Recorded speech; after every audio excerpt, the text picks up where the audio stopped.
Okay, well, welcome in everyone. So, today on VTubing My Slow Life Hobbies in My 30s, we're going to be brewing beer today. And we're going to be brewing one of my favorite summer beers, and that is the English Golden Ale. So, I'm already pretty set up right now. So yeah, I've already got this running. Sorry if I seem a little bit frazzled. I had some mic issues right before stream, which was just like, goodness gracious. Like, I have no idea what's going on because, well, audio issues, you know. But yeah, otherwise, I'm having a good day. I hope today's a good day. And also, I don't entirely, for some reason, another one of my tech issues right now is that OBS does not want to display the chat my chat preview thing, which I really want to bonk OBS right now over. But I've had a good weekend so far, up until trying to be tech savvy. But yeah, so I've got okay, I forgot to grab the yeast, but we will not be needing the yeast for quite some time, so that's not a big deal. But yeah, like my normal... So the mic I'm using right now is kind of the mic I've been using for like surrounding sounds. Not my voice so much, but my USB mic decided to not play nice, which I think is an OBS side. It's on the OBS side of problems, and goodness gracious, I'm very upset with OBS right now because reasons, so many reasons. But oh well. But we're gonna roll with it. So I already got the kettle going. Oh yeah, we're actually already up to 140. So I'm actually gonna take this lid off. So this is gonna be our strike water. This is gonna be what we're gonna add to our grains eventually. I have the grains off to the side, which should probably actually grab those.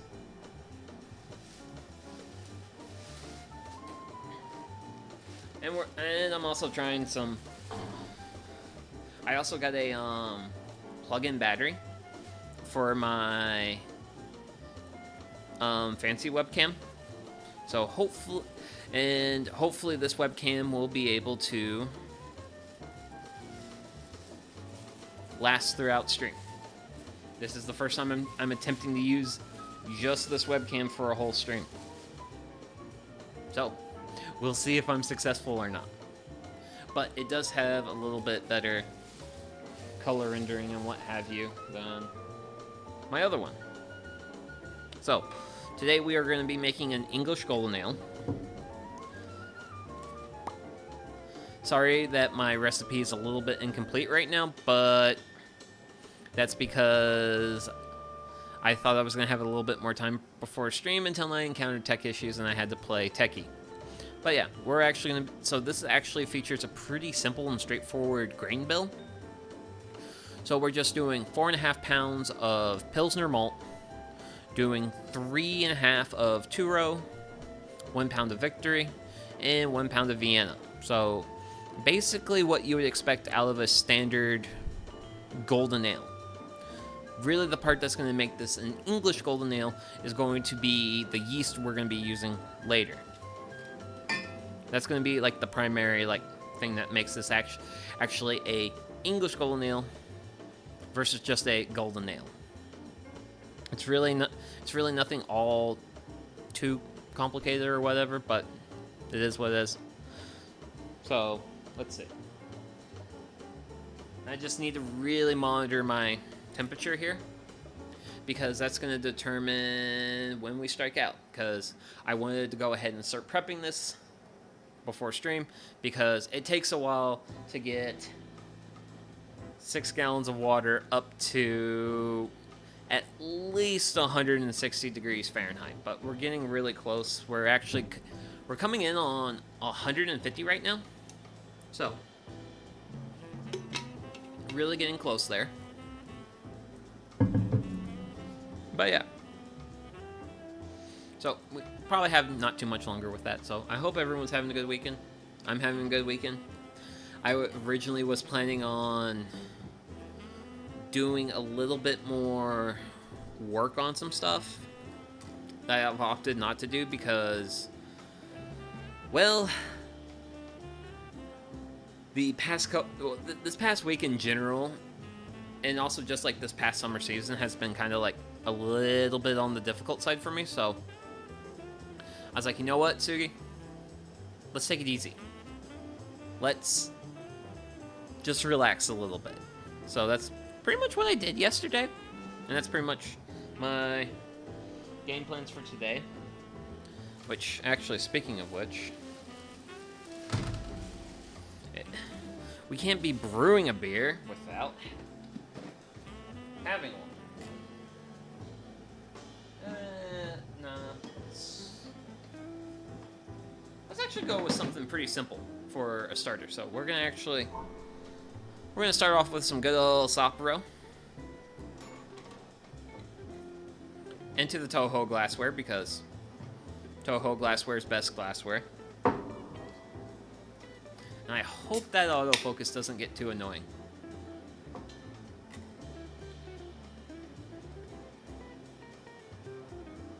And whoop. I'll take it.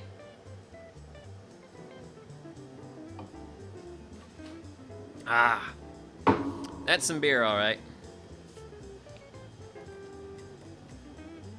Okay, so we're getting kind of up to temperature here. So after I have a sip of beer, we're gonna move these grains, making sure I have a good grip on them.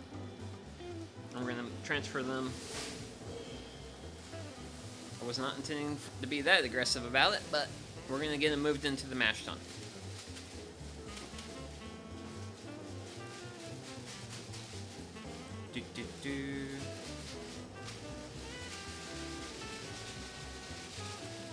Okay.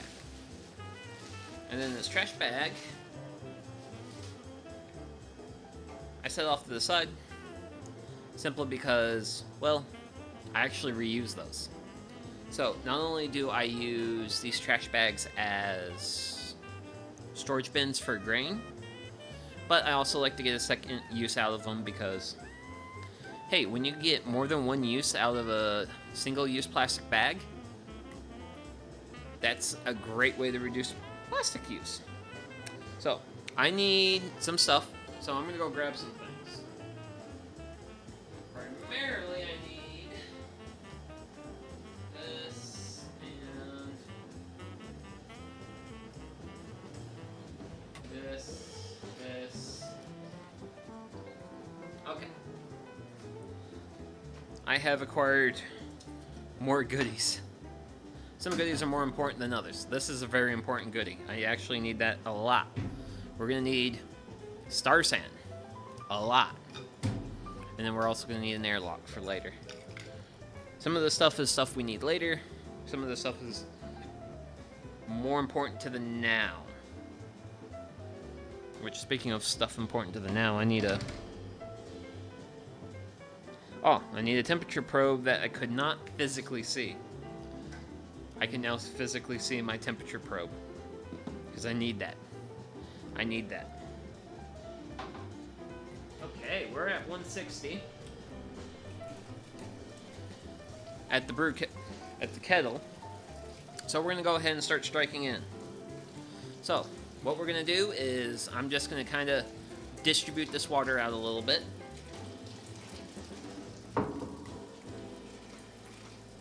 The purpose for this is I don't want this strike water has to be warmer than my target temp. So since I'm brewing a golden ale, something where I don't need a whole lot of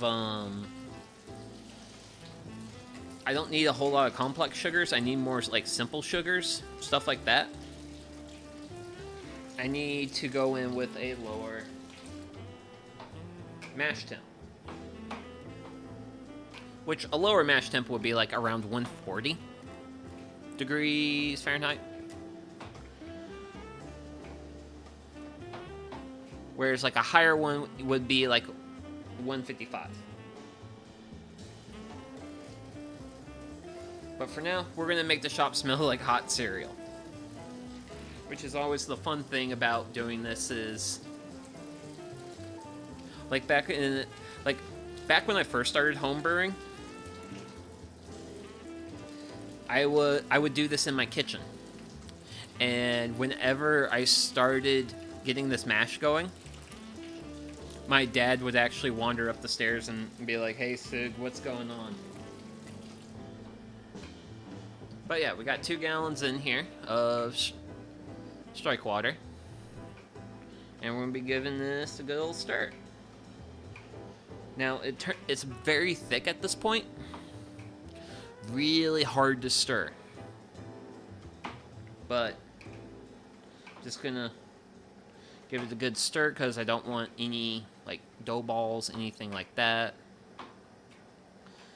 And then we're going to go ahead and hit this with 1 more gallon of strike water. And then at that point, we're going to put the thermometer in, and then we're going to really be monitoring our temperatures.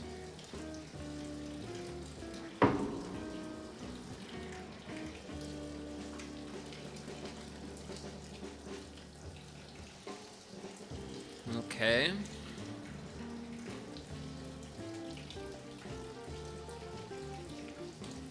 Steaming. It's actually steaming up my glasses a little bit, which is funny. Okay. So we're going to give this a really good stir.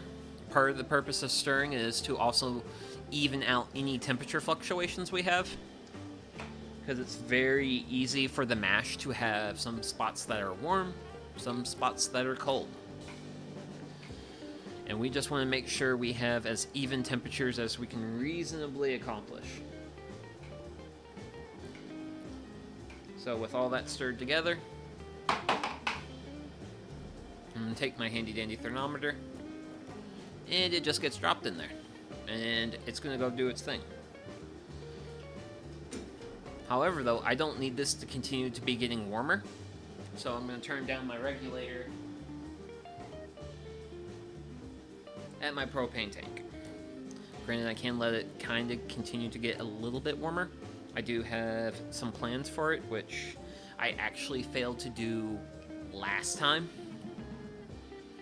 which that basically involved I'd like to take a little bit of water and set it aside in in this flask container, and then I use that to rehydrate my yeast, which is the thing that we're going to be doing like an hour and a half from now. Because yeah, big secret with brewing is you got to have a lot of patience.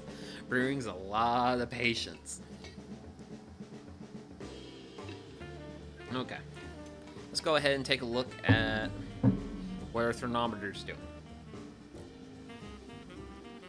So my thermometer says it's 110 degrees. I've put 3 gallons of water in. I'm going to go ahead and hit it with an extra half gallon.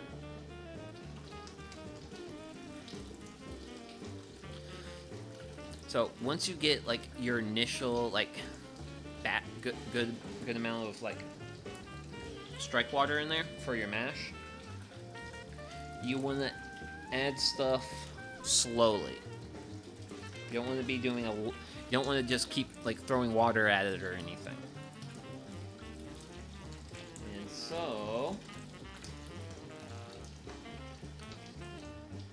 that's my half gallon.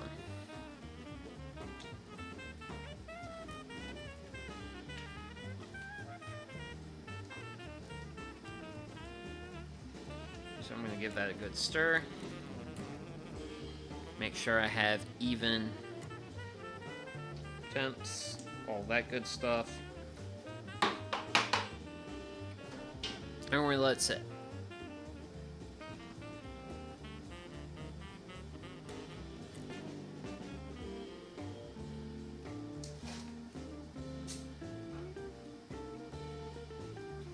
just gonna let that do its thing for a little while. Water can continue to do boily things. That's no big deal. Does not matter, does not really impact much of what we're trying to accomplish here.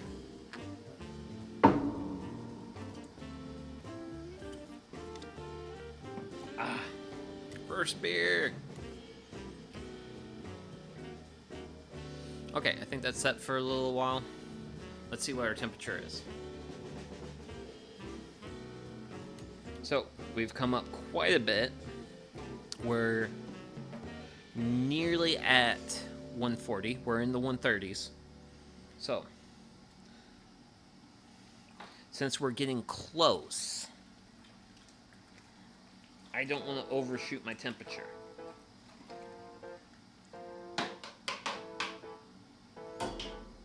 So I'm going to stir, and I'm going to wait a minute. Now the purpose of doing this is because if we shoot too high, we start to deactivate enzymes, which is an undesirable thing to happen. We don't want to deactivate enzymes.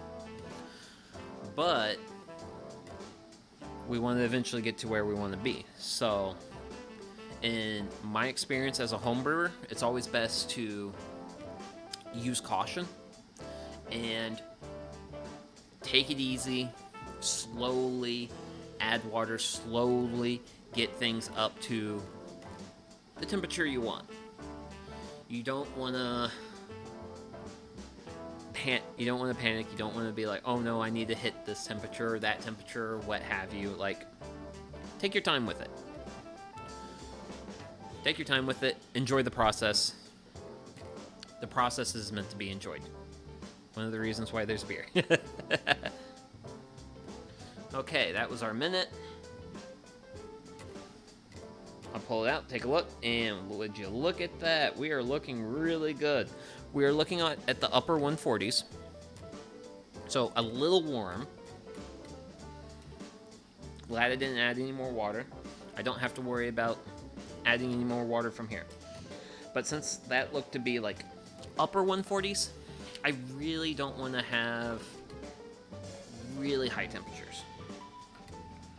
Well, it's not really high, but I would prefer my mash to be at a lower temperature.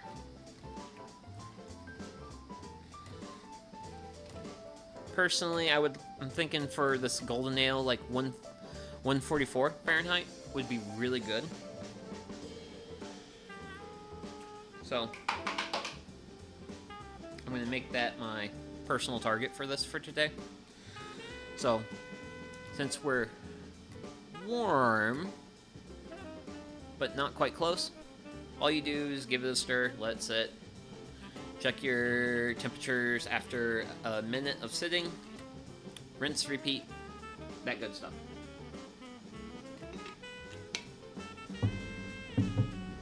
Cheers.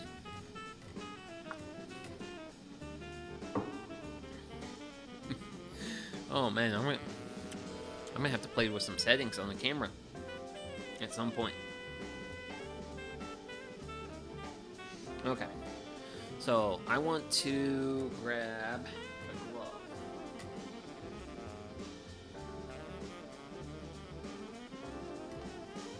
Because this water is going to be hot. It's going to be really hot.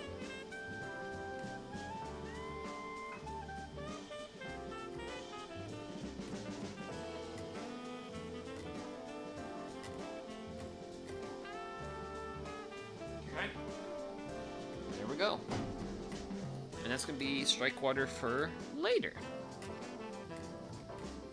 And then I take a little piece of foil here, and then I cover it. That's going to be sanitized water. It will eventually cool down to a temperature that I can throw yeast into it, and I can use that to rehydrate my yeast. That's what that's for. Okay, so we're still kind of warm as far as temperatures here. And I also want to add some water to this, so I'm going to splash a little bit of water in here. Emphasis on little.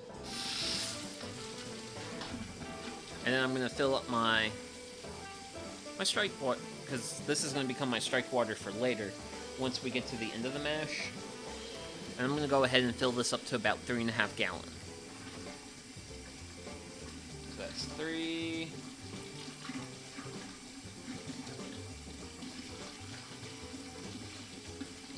And that's 3.5. So that's going to be my strike water for that. I'm going to take my stir stick, and then we're going to be giving the mash a bit of a stir here.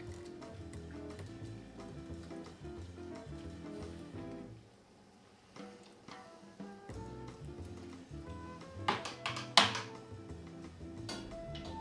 actually, since we've been really close to our temperatures, I want to go ahead and take a moment. I'm going to make a note. I'm going to make a note on scrap paper. And the note is going to be... It's going to literally be mash 325. And that's just going to let me know the start time. Always take notes, kids. Always take notes. Notes save you so much trouble and headache later down the road. Okay, what we got? Wow, we're still actually really warm. Okay. I'm gonna give that a stir.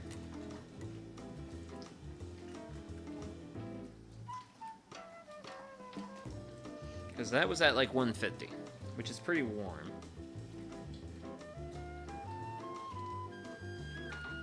Make sure I don't have any hot spots, because if I'm getting further above 150, that's very undesirable. Further than higher above 150, no good at all. I think I'll also splash a little bit of water in here.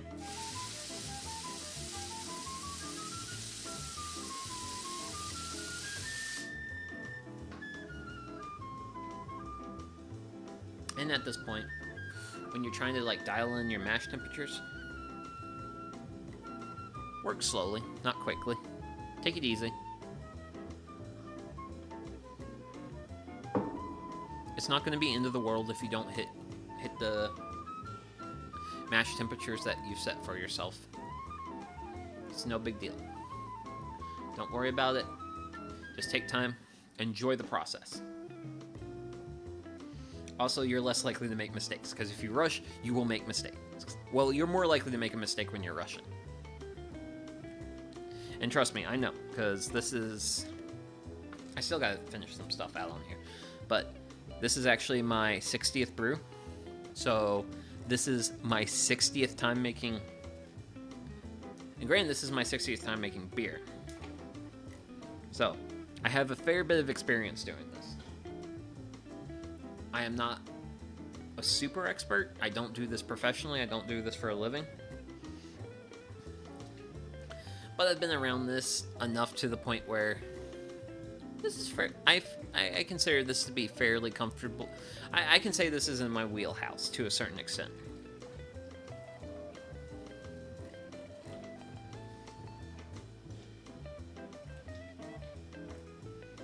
We'll give that a stir. And I think I'll just let this one sit for about 30 seconds, and then we'll check. I'll check temperatures, and we'll see where we're at. Because I do wish to keep an eye on my temperatures, which honestly, I have. Pardon me, I'm going to actually just be working on my notes a little bit here. So we're going to be working with Cascade today, and for Cascade my alpha acids are 6.1% alpha acid, so we're going to use a ½ ounce at 15-minute mark, and then we're going to also use the remainder as a dry hop addition.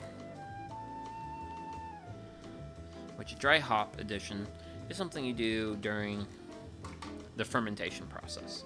Not necessarily something we're going to do today. So I'm going to pull this out, take a look. Jeepers creepers. I'm still at like 150 on the dot.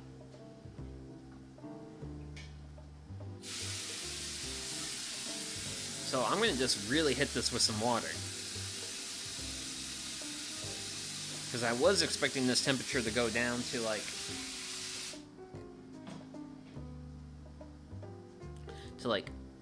149, 148, closer to my target. Which I am a ways away from my target. And that is very undesirable.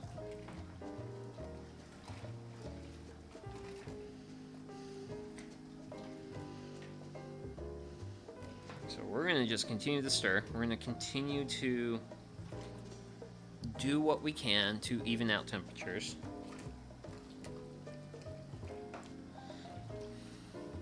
Granted, we're also still at a point where these temperatures are where our fun enzymes are doing the work that they need to do to turn this grain into beer. Which generally that temperature range is like 160 degrees Fahrenheit to 140 degrees Fahrenheit. And depending where you wish to be in that range determines what sort of like body and some other like characteristics to the beer. Okay. So we're coming down, which is good. That's really good, by the way. We're actually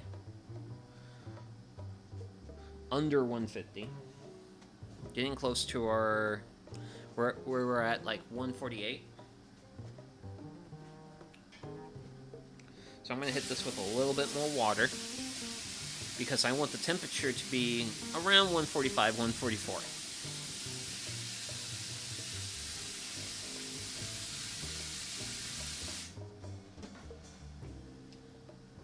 But yeah, back earlier in this process, when we were measuring temperatures earlier, at one point we were close to our target temp, but slightly under, and I just stirred and let it wait. And that's the thing you have to really keep in mind when you're like working your mash, is you have to make sure you take it easy at that point.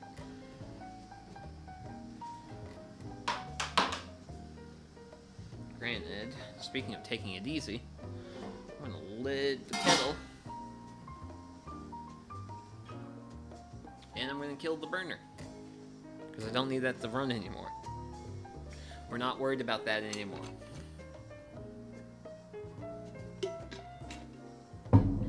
Okay. Take a look at our temperature. We look a little bit warm, but it's not like terribly so. So I'm gonna go ahead and give this a stir, because I feel like we're getting like really close to our mash temperature. And this is also a big reason why I wrote the time down for the mash, because the mash has got to do its thing for like an hour. And what I've pretty much managed to do now is we've been mashing for 10 minutes so far. And while I'll let that sit and think, I'm going to work on my notes a little bit more. So, wait. Come over here, you Simcoe. So, in addition to Cascade, we'll be working with Simcoe hops today. And technically, I should be making a trademark symbol, because the Simcoe is actually trademarked. And I think Amarillo hops are also trademarked in a similar way. Actually, I think Amarillo is actually, like, seriously trademarked. And then for our Simcoe hops, our alpha acid for our hops today is 12.5%.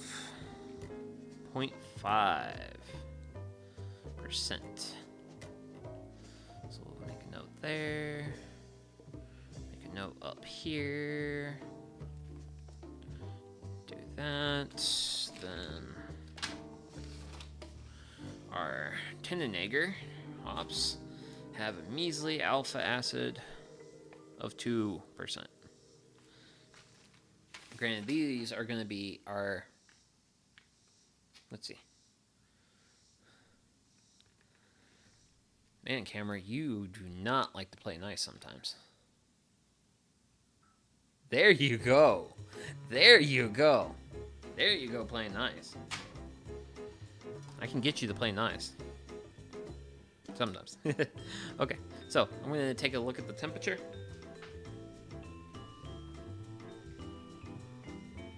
And we are actually right at 140.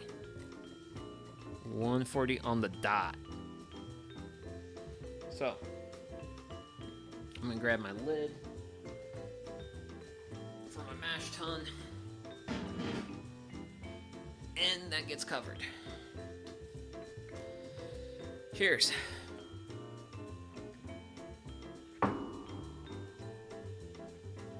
So this is going to proceed to sit for 48 more minutes. So, what this is called the mash. And basically what's happening right now is we've activated a whole bunch of enzymes in our barley grains, and they're going to be working on converting the starch in the grains to sugar, because that's how typically plants store energy for the long term, is they will store it as a starch molecule versus a sugar molecule. Sugar is more quickly, readily available energy. Starch is like long-term storage, especially for what is essentially a seed, which is what all grains are. Grains are seeds. But those grains will go through what's called a malting process. The malting process takes the grains, they basically get wetted, watered, and they are basically encouraged to germinate. And when they germinate, it activates the enzymes that are being used right now. Basically, you kind of wake the grain up a little bit. You kind of tell the seed, like, hey, it's time to make a plant. And then when that seed just ever so slightly starts to become a plant, the seeds are then heated, which basically like drives off all the moisture and essentially kind of kills the plant. Then you have what's called malt at that point. That's what malt essentially is. It's grain that has been wetted, sprouted, and then dried out again, so that way you can use it to make alcohol. And you gotta do all that process in order to make the enzymes available. Then once your enzymes have been made available, congratulations, you can actually make beer with what you got going on at this point. And so what's going to happen right now is we've taken our malt, which has actually been run through a grinder, which I actually did at my home brew shop, because if you store the malt as whole grains, it keeps for a really long time, like months. But in order to use it in the brewing process, you want to crush the grain up, because basically during the malting process, you still have like whole grains at the end of the day, and you want to take those whole grains and you want to break them open. You want to get some surface area to them, and with that surface area, then you can start actually like making beer happen. Well, with the surface area, it just makes like the whole mashing process that's happening down there right now, makes it a lot easier. Makes it a lot easier. You're more likely to have success. And that's kind of like the biggest thing in like beer brewing, is at least home brewing nowadays, is like the quality of ingredients nowadays is so good. Like, this is actually a really easy thing to like do, and do reasonably well. Like, I can have quite a fair amount of these drinky drinks, and I don't have to worry about, well, you know, getting too inebriated or anything. Not a big deal. Not a big deal. But yeah. Oy. So yeah, we're going to be taking it easy while the Smash does its thing. At some point, actually... Sorry about that. I'm going to have a look. I do like drinking my beer, but I am going to be drinking my water. I'm going to be drinking plenty of water. Because beer tastes good, but hangovers are not good. Which I actually have some notes on my phone, because I need to finish out my notes here. And primarily, the main thing of the greatest note is the yeast. Which for today, we're going to be using the Safrala S04. Which the S04 is basically the English ale yeast of that brand. The 05 is their American ale yeast. The American ale yeast is like, it's a lot more clean finishing as far as the yeast. You don't get a lot of esters. Esters are various like fruity compounds that contribute a lot of fruit notes to a beer. Take for example the style of beer called Hefeweizen. Hefeweizens, for instance, are brewed with an ale yeast that produces a lot of ester compounds, and it's actually thanks to those yeast that you're able to get a lot of those fruity flavors that are, I don't know if fruity is the right way to say it, but like I would say like fruit notes. Fruit notes, that sounds better. But yeah, that's how those various flavors get incorporated into the beer.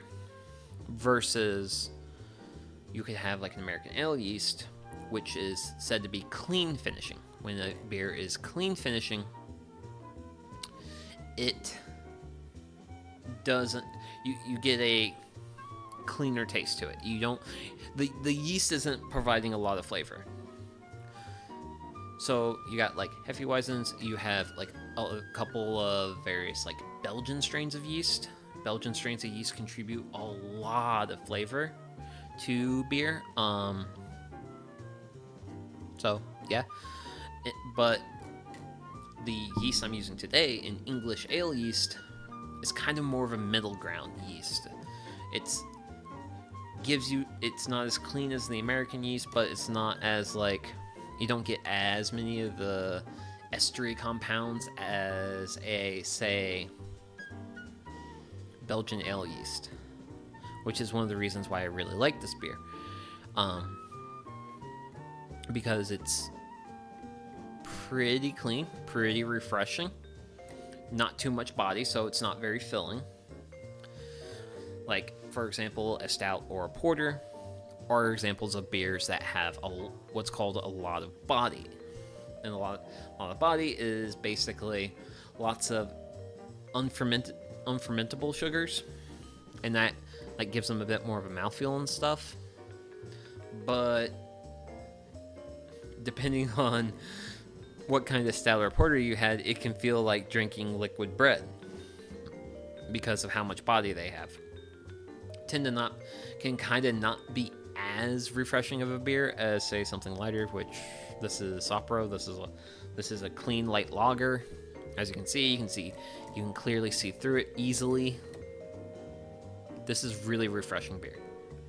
Versus stouts and porters, those are more of a heavier, slightly more substantial brew that you drink and it's like, yeah, I've got energy to keep working or something. But this has been sitting for a while, and I want to double check my temperatures right quick. Just because my temperature was a little bit low, and there we go. I'm going to try and see if you guys can see it or not. But we are just a hair bit above 40 degrees. 140. Perfect. We have absolutely perfect temperatures here in the mash tun. So this can continue to sit for 40 minutes. And I now proceed to drink beer and yap about beer for the next 40 minutes, and also yap about life. Because my life has been exceedingly busy. And I don't like it when my life gets exceedingly busy. I like having things to do, things to occupy my time. But unfortunately, my life has been really busy this past week.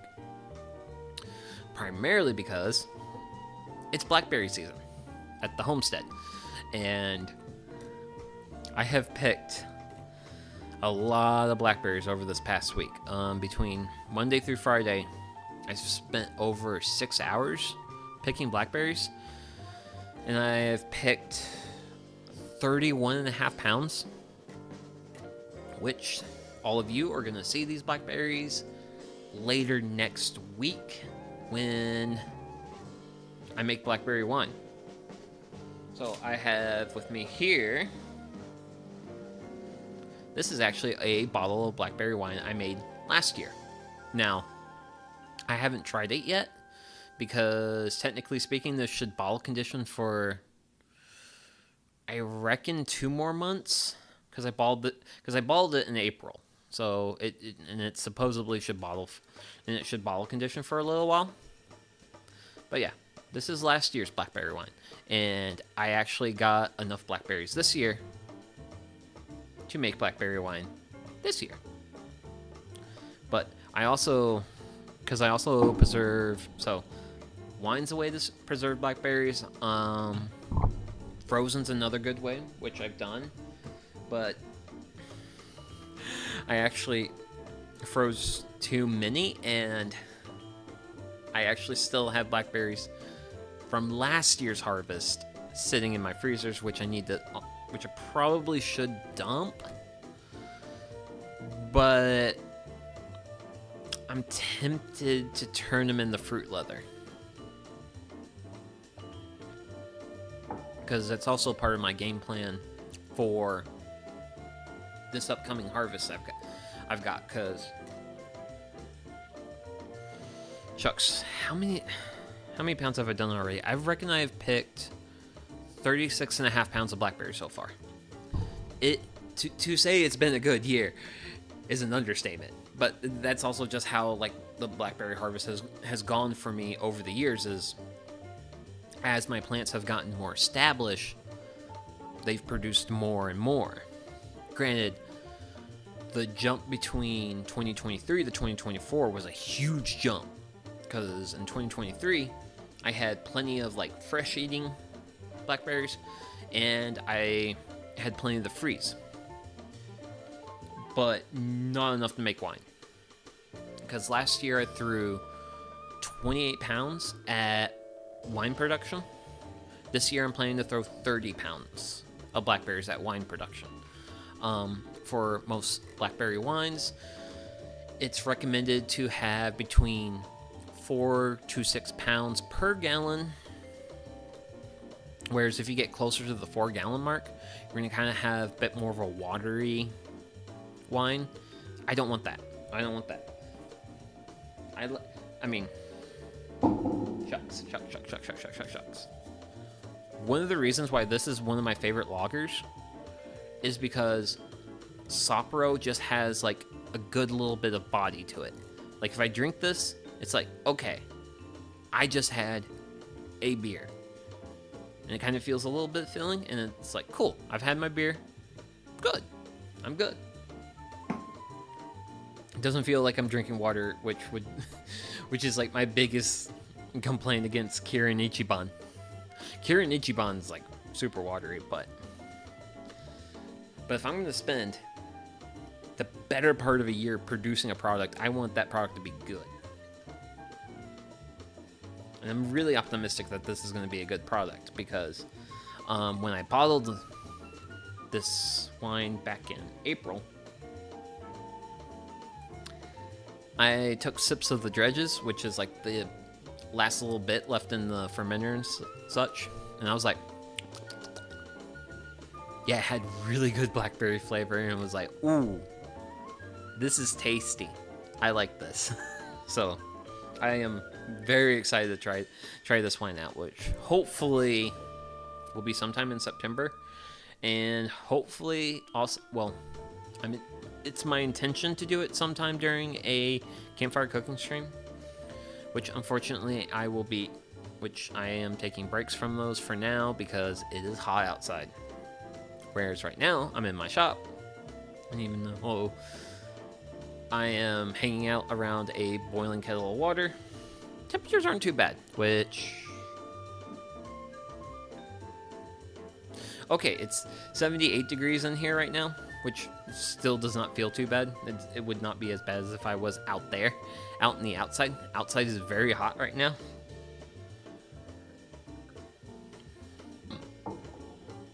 Actually, which, speaking of which, how warm is it outside? I don't know. I know it's like reasonably warm. Reasonably warm. And so according to my temperature monitor outside, it is 86 degrees. So a solid 8 degrees warmer than in here. So this is comfortable. Ha ha ha. Versus out there. Out there is not so comfortable. But summer is going to end eventually, and we'll be able to get outside, and we'll actually get to do some campfire cooking, which is that's like one of my favorite things to do here on the channel is the campfire cooking streams. Whereas this is also just like another form of side project for me. Like these brewing streams, which they're reasonably fun, even though we're currently sitting in like the middle of the most absolute boring part, because all the chemical reactions are happening in there. And there's not really a lot I can do until that's done, which we still have like a good like half hour or so, but I feel like the momentum's still going good right now. Temperature on that is still goshly warm. It's still goshly warm. Way too warm, but that gets to chill for like at least another hour before we're using it, so I'm not worried about it. That's a Hakuna Matata level of worries. There's no worries there. But yeah, my life has been consumed by blackberries.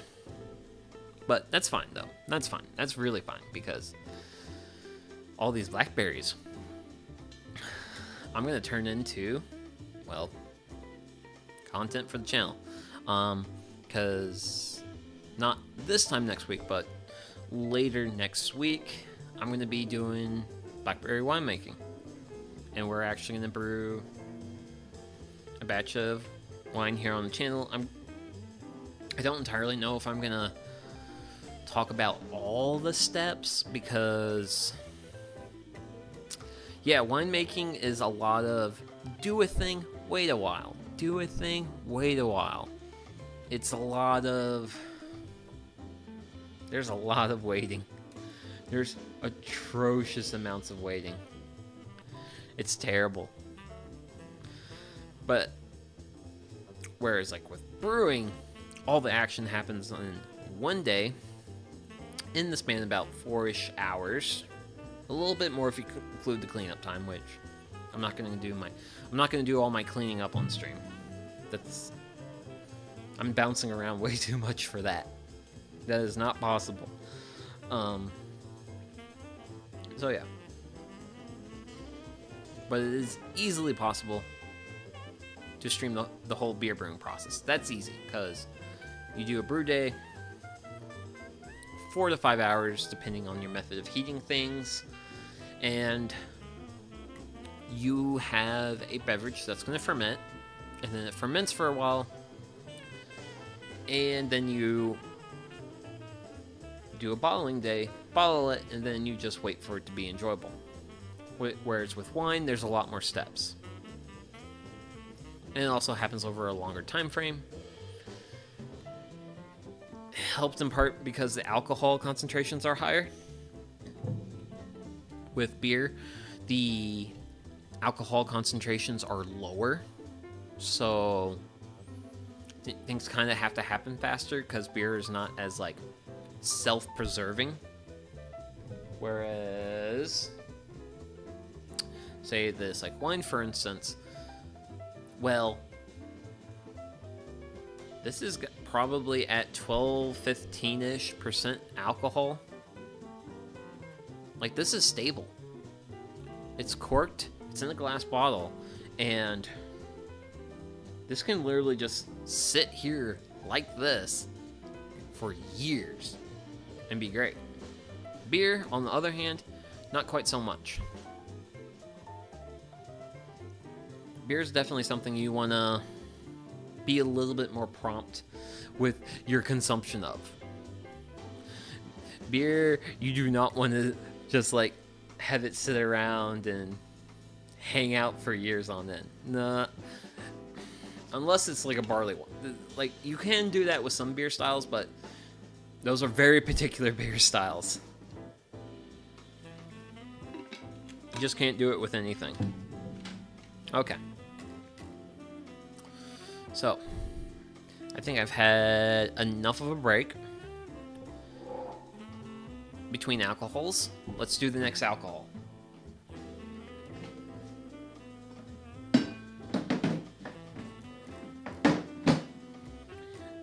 Next alcohol!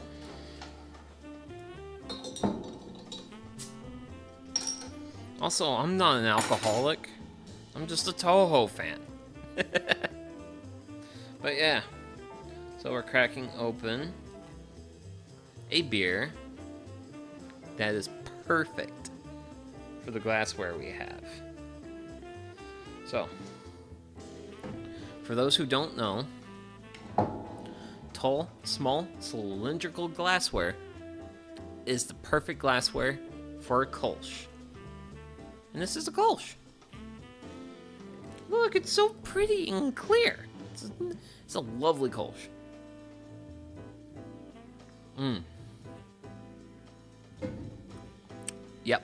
Yep. Good stuff, good stuff. And I made this beer... Actually, did I make this beer on stream? I don't know if I made this beer on stream. Because I did Oktoberfest last, which we will crack one of those open. That'll probably be the next one. I don't think I did.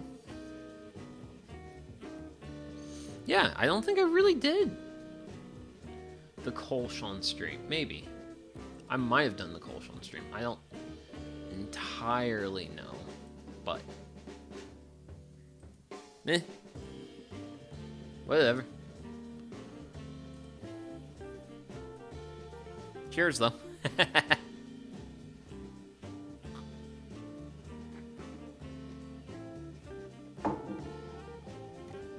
Man, that's good stuff, though. Really good stuff. So we got 25 more minutes left in the mash. And this is really just a waiting game. And that's just kind of how this goes. Because, yeah. Welcome to beer brewing. This is how you deal with... I mean, this is just how it goes.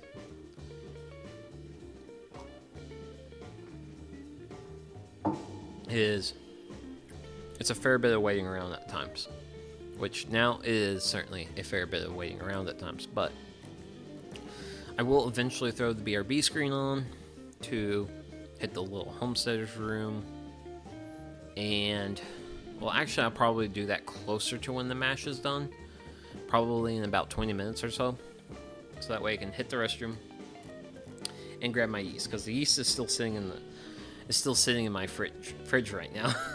I didn't grab the yeast when I was grabbing beers, because yeah, I ended up being in a rush,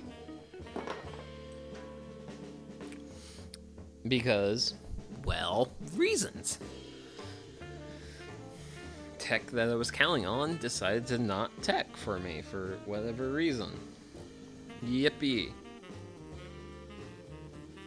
But yeah. Oh. My gosh. So, I went to the supermarket this morning, and when I was at the supermarket, I saw some spaghetti for sale, and it was actually the nice spaghetti, like the stuff that has to get imported over from Italy, and it was 90 cents a pound for spaghetti. And I was like, man, it's been a while since I made some spaghetti, and it's on sale, like really on sale. Let's do this. So I bought spaghetti, and I also went ahead and also bought some pasta sauce to go with it. And so I had spaghetti for lunch because I wanted a reasonably full meal with good garbage to it, because I'm planning to drink a couple I'm planning to do some drinkings, which I wonder if I should have used the drunk tag or something for the stream. But yeah, I was going to be doing a fair bit of drinking, and I wanted to have something to help my body absorb it all. So, yeah. Got some good. So, I made spaghetti, and I also threw some garden fresh basil at it, and some Parmesan cheese. And, my gosh, it was good. It was really good. I had a really nice lunch. I mean, it was a really cheap lunch, too, because I think I got like 3 servings out of the sauce and the pasta. So, basil cost, I'm going to call 0, because it's just fun to grow food. The pasta was below $1 a pound. The sauce was kind of expensive at like $4 something. I think it was $4.20. And then there's the cost of the cheese. So between the pasta sauce and the pasta, I spent like $5.10. And let's say for cheese, because I buy the big cans of Parmesan cheese from Costco. We'll say I throw 50 cents of cheese at it. Each serving of this meal is like less than like $2. You gotta love a $2 meal that fills you up and tastes amazing.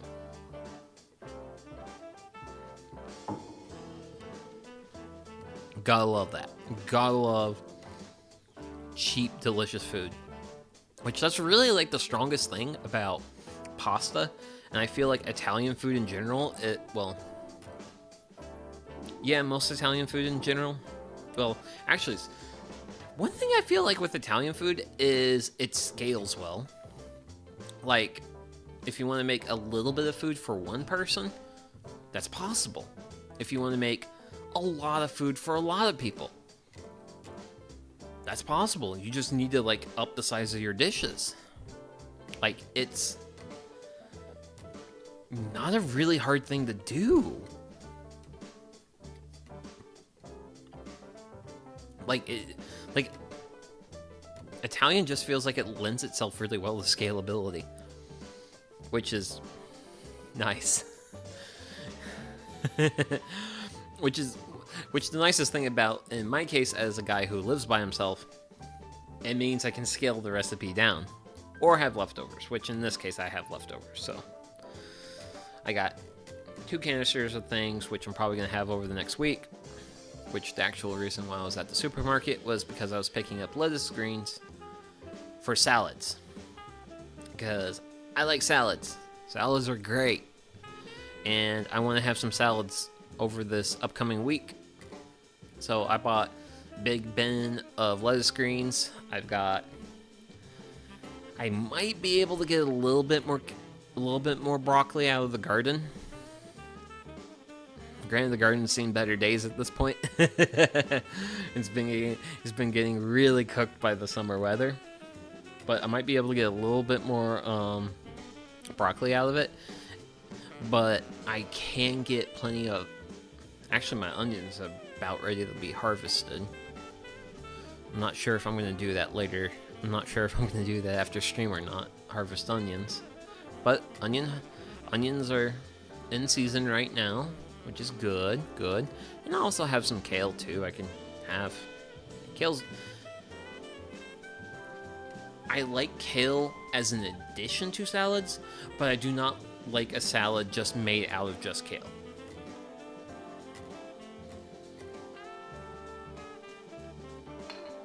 That's my viewpoint on that.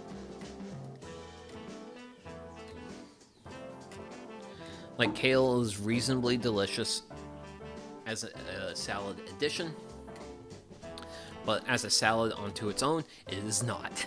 It does not lend itself to that. And also, I'm actually at the point where I'm kind of eyeing a couple peppers here and there. So, those peppers would be really good in the salad. Granted, also, those peppers would be really good in Italian. There's also another thing with Italian. Italian has, like, really flexible, like, ingredients. Like, I can have my spaghetti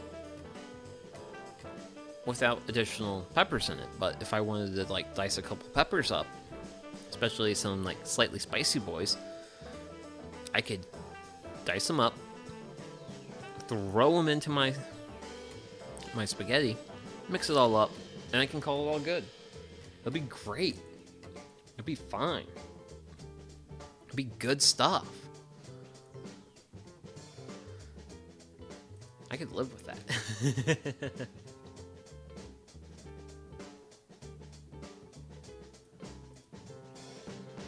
Be really good stuff.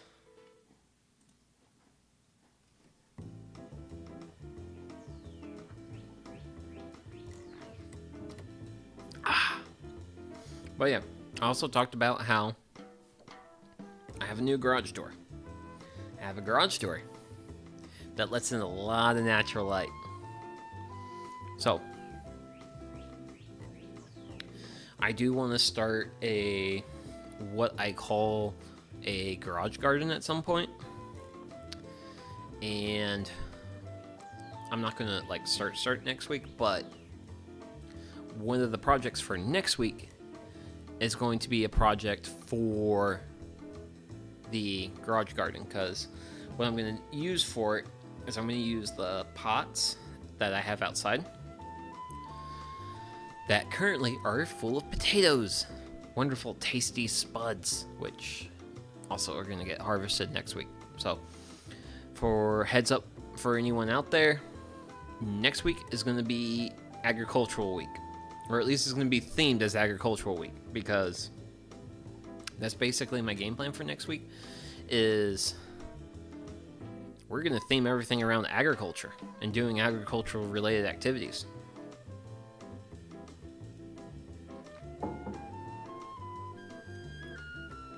Like, we're going to be doing blackberry winemaking. We'll be doing some blackberry fruit leather making, which I never made fruit leather before. I'm looking forward to it. Then we're going to work on the garage garden project. And then finally we're going to finish everything up with some good old-fashioned potato harvesting. So, should be a fun week. Granted, it's going to involve me doing way too many streams. There's going to be 4 streams that week.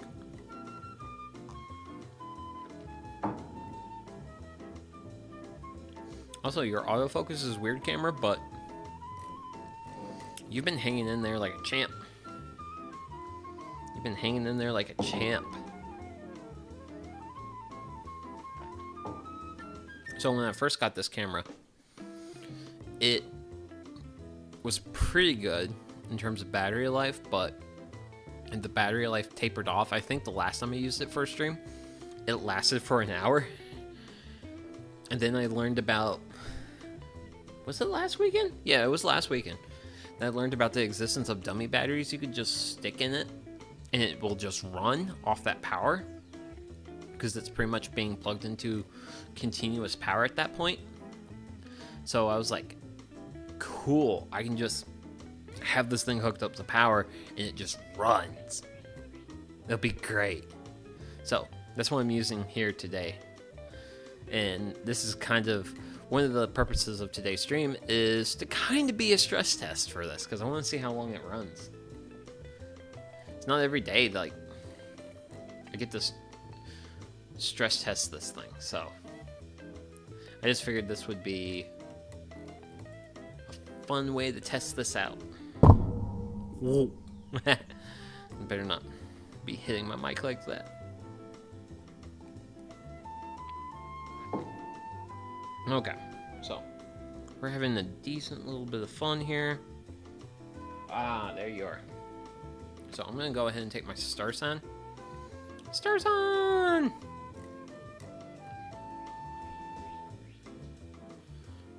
There you go. Granted, the autofocus really comes... Granted, one of the fun things with Star Sand is... Can you...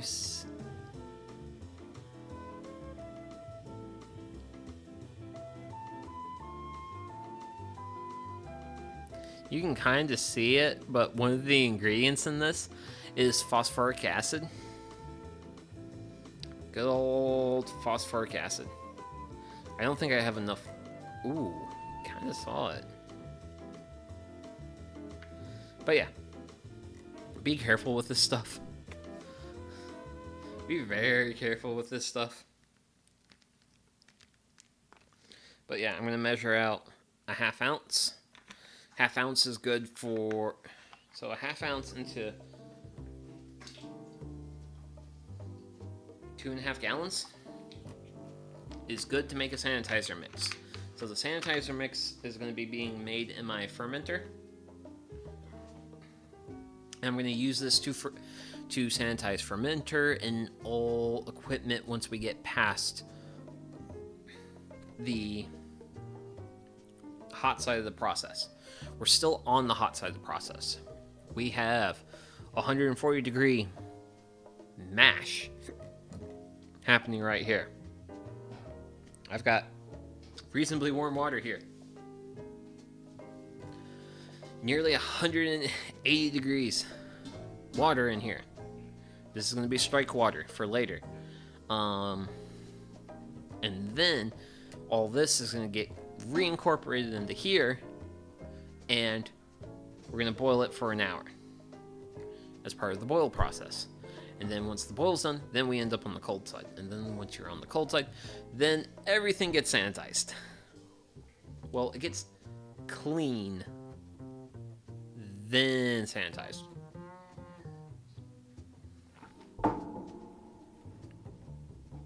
I generally try to keep things clean off like the get-go, as to not get any issues. But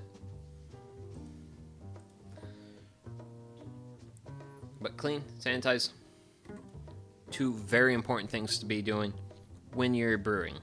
And the thing is, there is actually an order of operations here. An order of operations is you first clean, then you sanitize. So let me grab my fermenter right quick.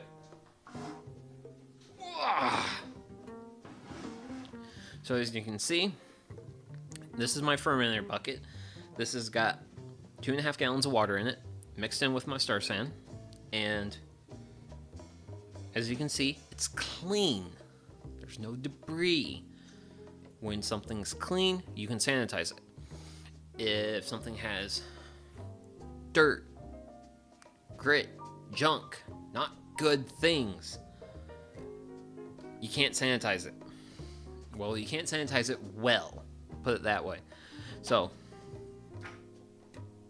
always make sure you get your stuff clean versus, well, get your stuff clean before you start, like, worrying about your sanitization, which, that's the thing when, like, you get into home brewing is, like, literally one of the most important things when you're home brewing is actually making sure you're keeping everything clean. Like, that's actually one of the hard parts.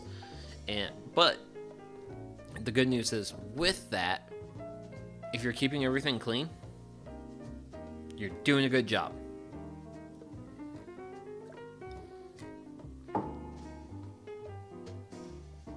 Because once you have everything clean, it's very easy to sanitize.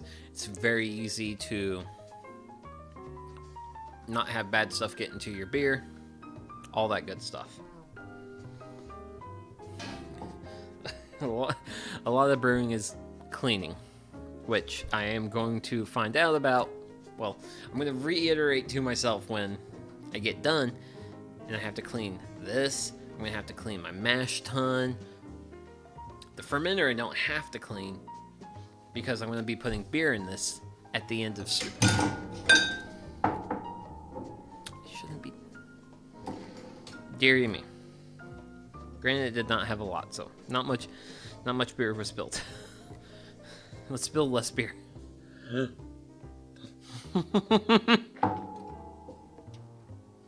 Aye. But yeah. Cleanliness matters. Matters a lot. But that's just how it is. But yeah. So. That's enough of the cleaning rant. I don't want to talk about cleaning.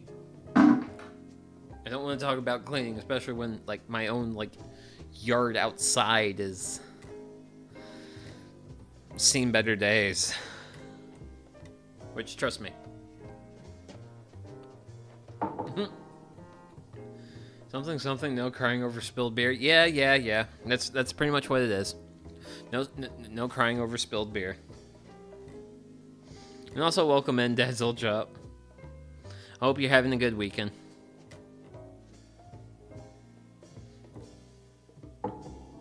But yeah, this is actually my Kolsch I made earlier this year. I think... No, it wasn't May. Because at the end of May, I made my Oktoberfest. Yeah, I made this at the end of March. But yeah, we're nearly done with the mash down here.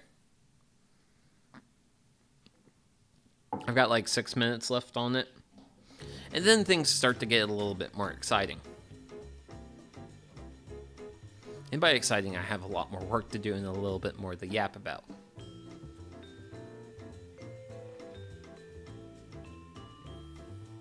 And apparently the birds are just having the time of their life outside. Granted, it was real funny. It was real fun. And I wanted to get a picture of it. But I have a big maple log in my driveway right now. And when I was getting ready for stream, this like robin just landed on the log and like compressed itself into the log for whatever reason. I don't know why the robin did that. Going good, did gardening family stuff. Nice! I'm deciding I'm gonna plastic tarp my unused garden beds this week to keep those under control. Yeah. Damn garden weeds, man. Yeah, I decided to water my garden yesterday. And that's basically the only time I can work up the motivation to actually weed my garden. So, I did.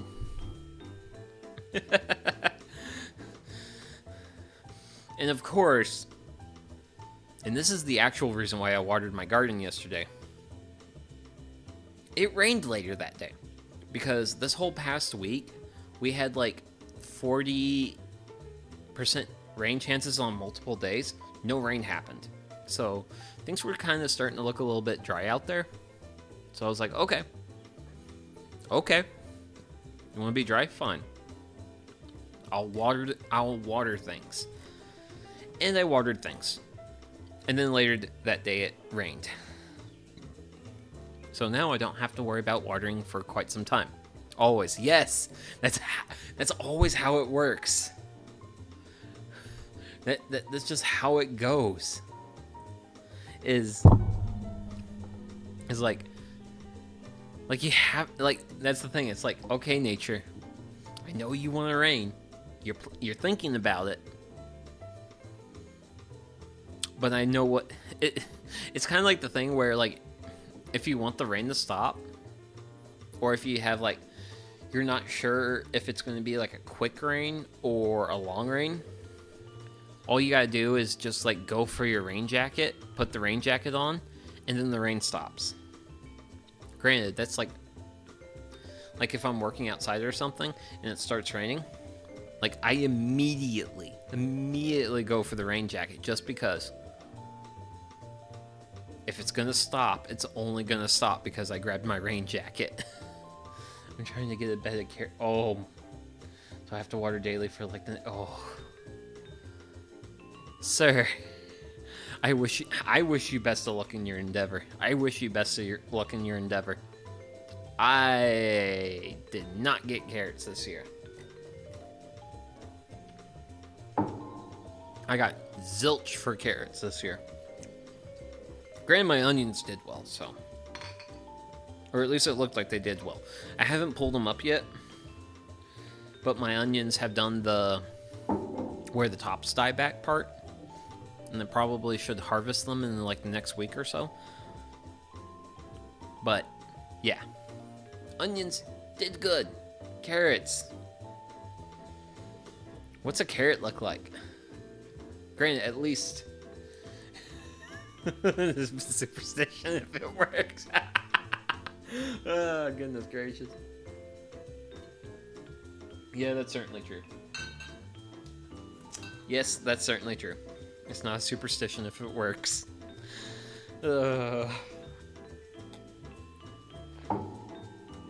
Okay, we're getting pretty darn close to time to move stuff, which... Okay, so that water's still warm, but not hot, which is good. We want warm, but not hot. Hot's bad. Hot's bad for that.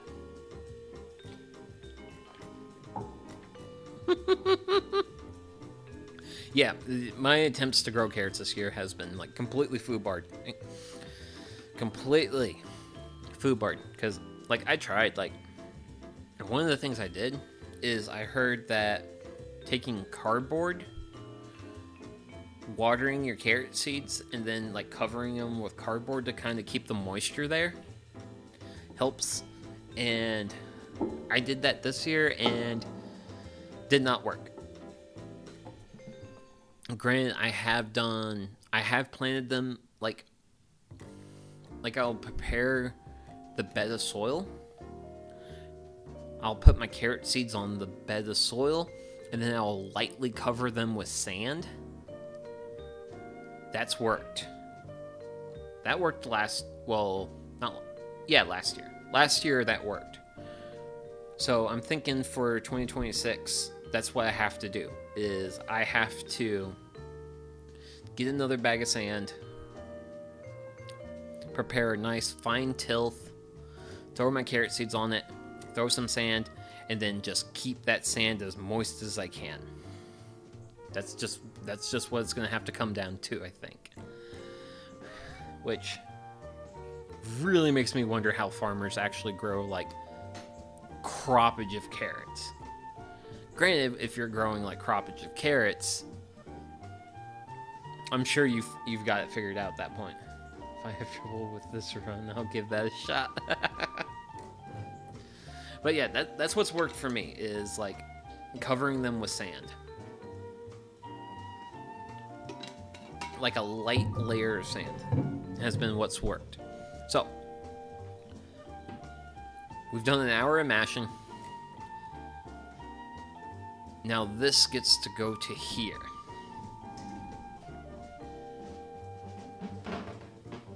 And the reveal. Smells like bread.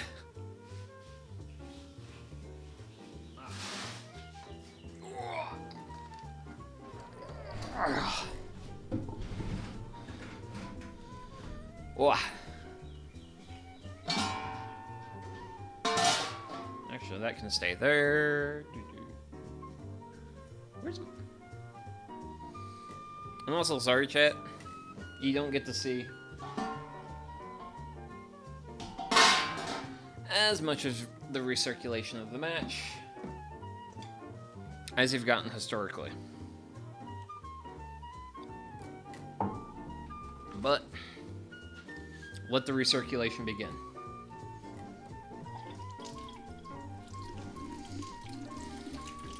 One of the more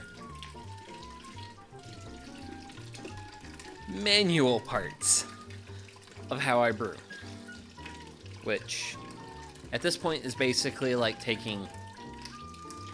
we're taking mash out from the bottom, throwing it on the top, taking it out the bottom, throwing it on the top, and by circulating the mash, we basically create a filtration bed for the grains. And then I'm also going to take water from my mash tun and start adding, well, water from my brew kettle and adding it to the mash tun.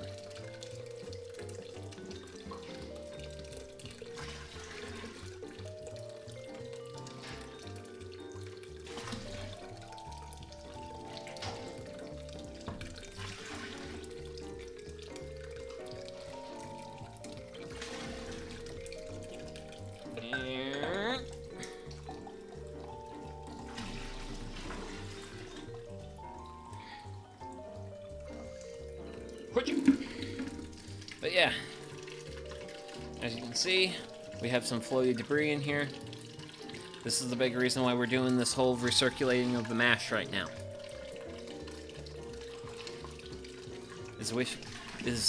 We wish to eliminate the floaties.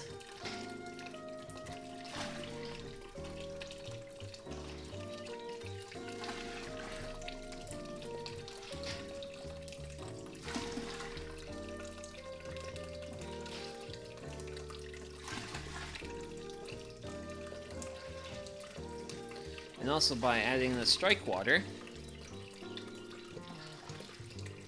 we increase the volume of water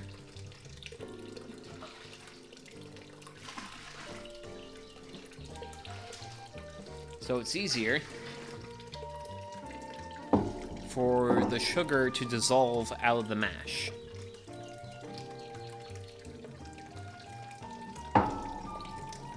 So the mash isn't as concentrated.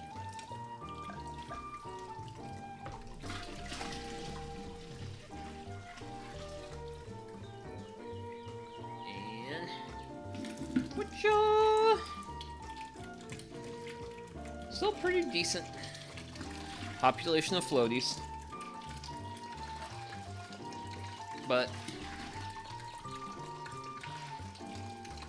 yeah, this process takes a while. For Halloween, you should try to make that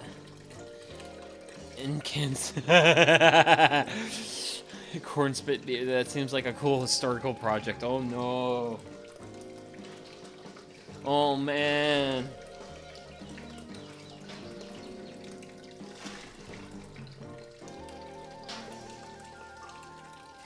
So I think there's been people that have actually made that. I want to say there's people that have made that.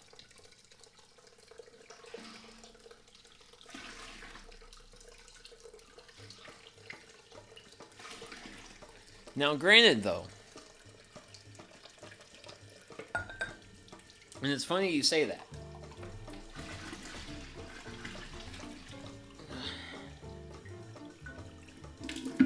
is that I actually, over the course of this past week, got an idea for a Who else could do it next? Need Guam. Garum. Oh, garum. My brain's telling me I should know what garum is, but it's not Groot. Groot's the old flavoring method for beer.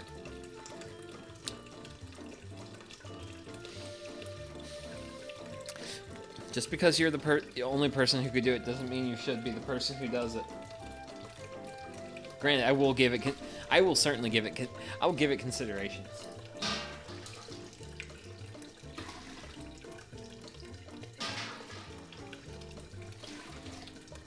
Granted, when we move to that section of the year, I do have some ideas. Because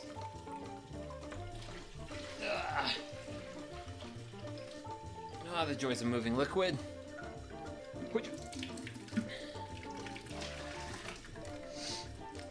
So, there's always been the meme on the internet of, like, durian being the worst fruit. Well, I know way too much about edible plants, and I know of a fruit that might be worse than durian. And that is the fruit of the saw palmetto palm, native to Southeast North America. Now, I haven't looked into the availability of getting the fruit because the tree does not grow where I live. Palms do not grow in my USDA hardiness zone. But I do want to get my hands on the fruit for saw palmetto because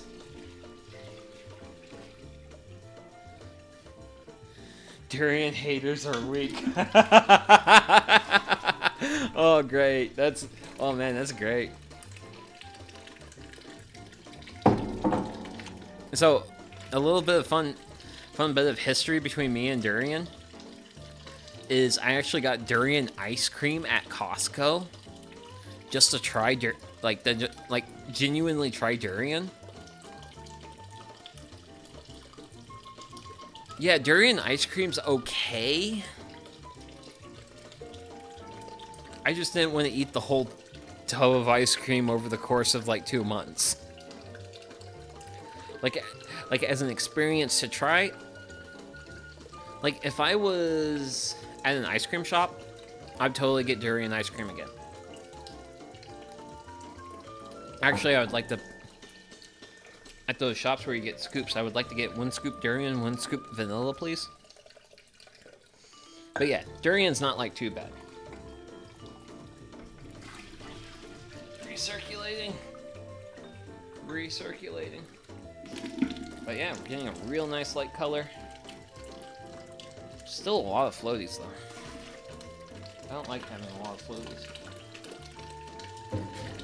But yeah, back to saw palmetto. So saw palmetto is a fruit. It's a fruit. It's kind of like a berry thing. Grows on palm trees. There was a spot that did durian slushies where we grew up. So good. Ooh, a durian slushie. Okay. But yeah. Saw palmetto. I only know of it based off stuff I've read. But considering the fact one of the things I've read is a description of how the fruit tasted by shipwrecked Spanish sailors back in the 1700s. Like they got shipwrecked in Florida. Indians found them.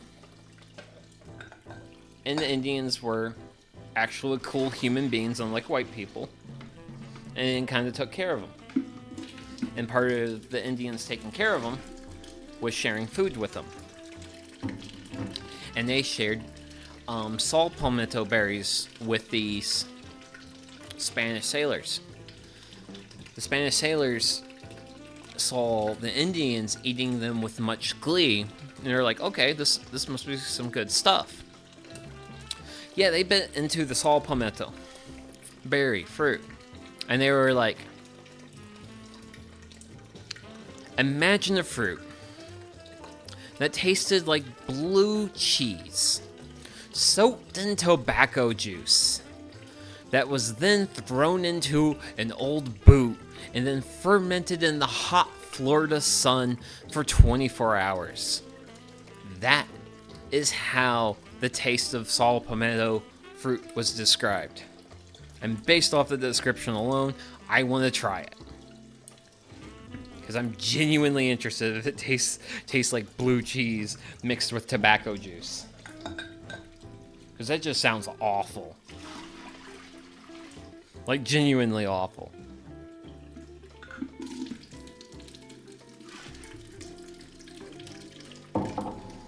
Okay. I still got more water. I need to grab my waters. My strike water. Woo! Things are getting splashy.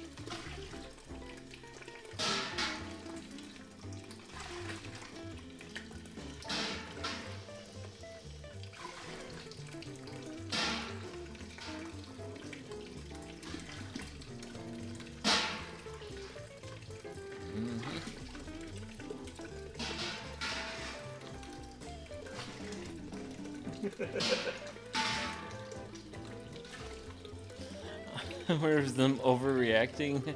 A bad batch or something. So, people do not look fondly upon the taste of saw palmetto to this day, so I feel like it's reasonably close to the mark.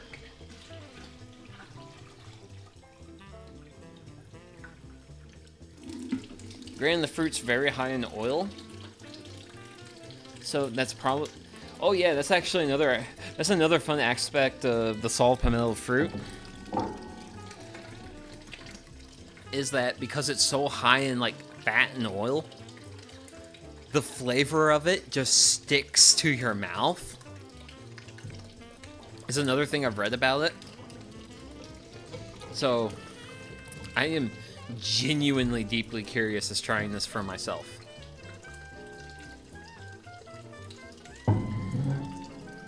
Granted, I would not be surprised if North America had more cursed plants, because North America has a lot of cursed plants.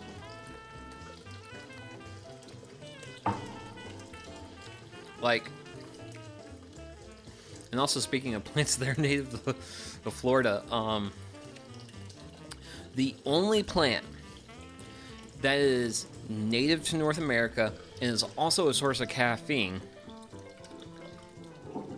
is a holly plant that grows along the coast of the Carolinas and parts of the Gulf Coast, stuff like that. And so if you're familiar with mate tea from South America is actually made with a member of the holly family from South America. The member of the holly family that's native to North America, that is North America's only natural source of caffeine, its Latin name is Ilex, Ilex being the genus name for the holly family, is Ilex vomitoria. Because consumption of the berries can lead to some projectile... You can vom, and you can vom a lot. Apparently after eating these berries.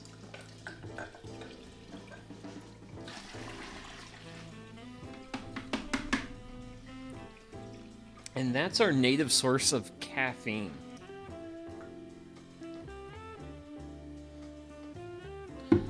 Like, some people think other parts of the world have some, like, really FU plants. North America has some pretty FU plants. Okay. I'm reasonably happy with my whole my whole recirculation plan.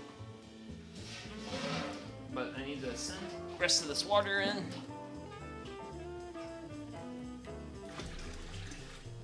Oh that's gonna hang out there. Turn, and I need to grab a thing. Hello, thing! Okay. And we start off with a slow pour.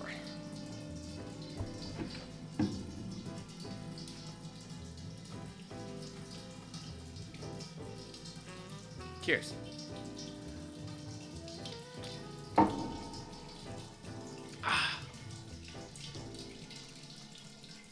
But yeah, North America has got some really fun, like, messed up plants. It's great. Actually.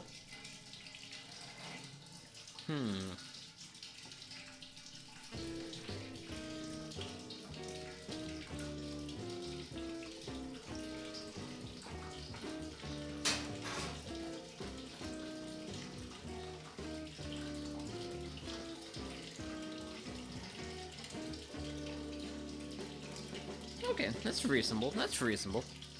Reasonable amount of kettle action.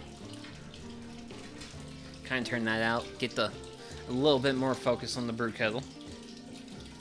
Good stuff. Another beer bites the dust.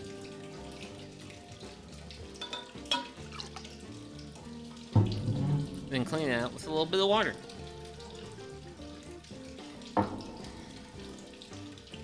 So once this hits about the 1 gallon mark, I'm gonna go ahead and get the burner going. And then once I get the burner going, I'm gonna go ahead and throw the BRB screen on because I need to grab yeast and I need to use the little homesteader's room. Because man, there's a lot of fluids around here today. I wonder why. Just fluid everywhere. Grant, that's looking really good for work. Actually, can I?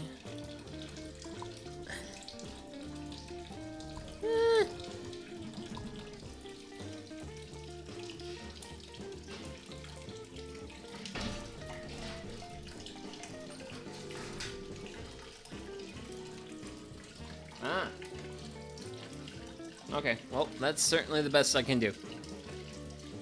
Yep, that is the best I can do in these circumstances.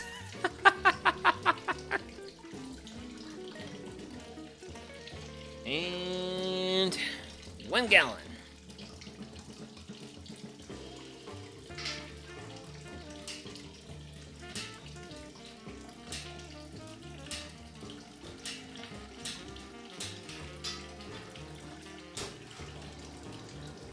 Flame on. Okay. I'm gonna throw the BRB screen and I'll be right back.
And we're back.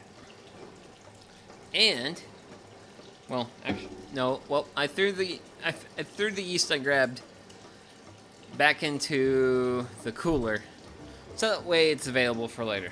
But for now, time to have.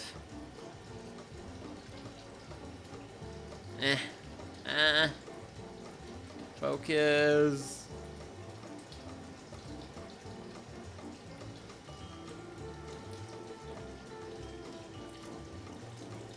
It's not gonna play nice.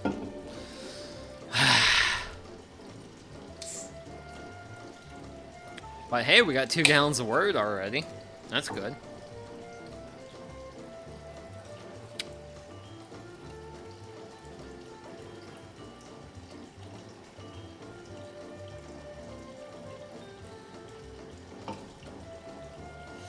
Okay, Kirtland Lager, let's go.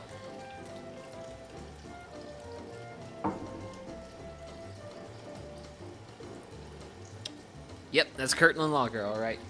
Great stuff. Absolutely amazing. Well, consistently good.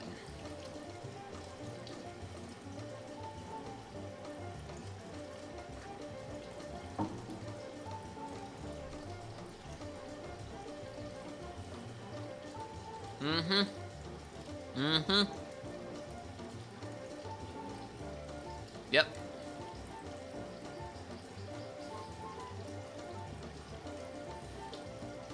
Good stuff. Good stuff. I'm a big fan of the Kirtland Lager.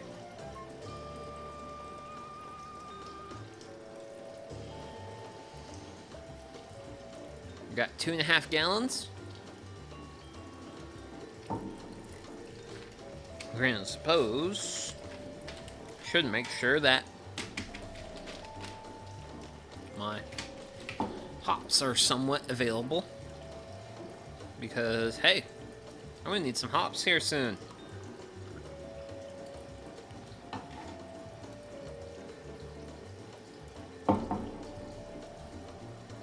And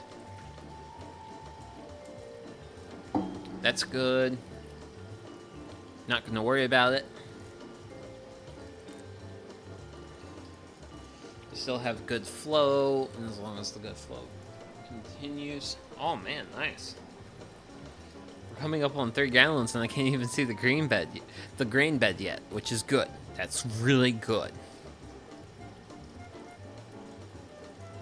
Otherwise, I would be having a bit of a whoops-a-doodles of a time.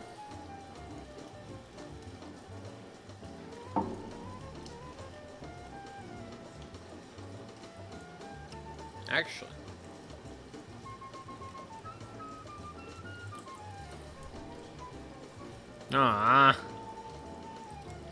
Actually, I know what I need to do.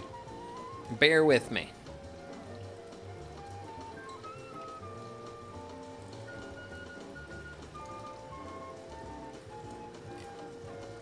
There we go.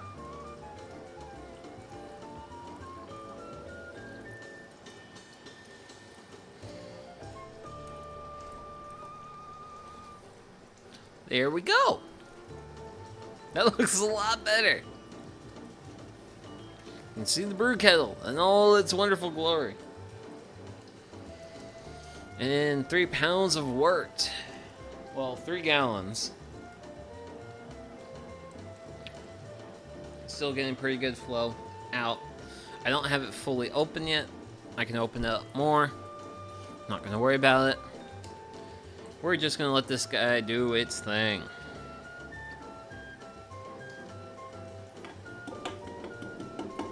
Because, yeah, eventually a hot break is gonna happen, and hot break is the most exciting thing that happens, because I'm not allowed to take my eyes off this.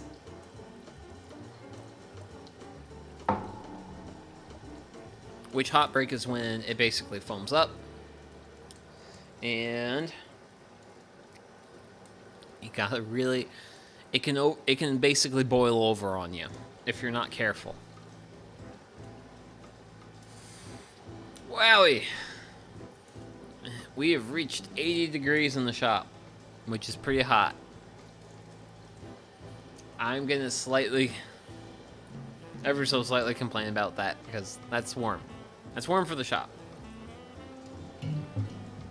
Because so far the shop's been able to stay consistently under 70.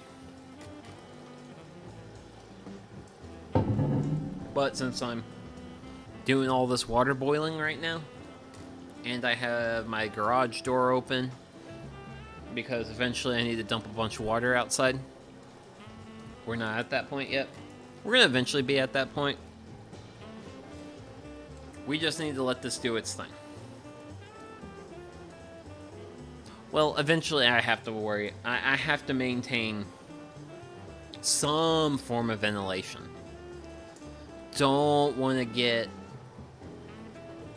carbon monoxide poisoning or something. Because you gotta worry about that anytime you have a open flame, which I do have an open flame here.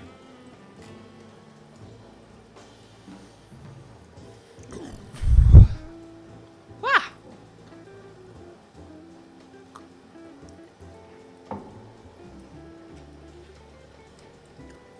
But it's not a whole lot of open flame though. I feel reasonably confident I have a pretty good level of ventilation. I'm not worried. I'm not worried much at all.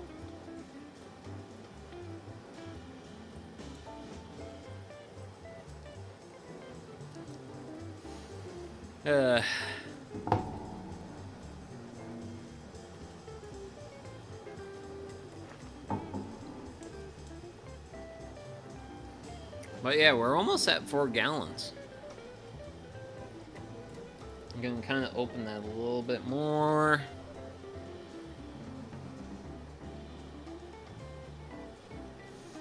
I can't see inside the mash tun.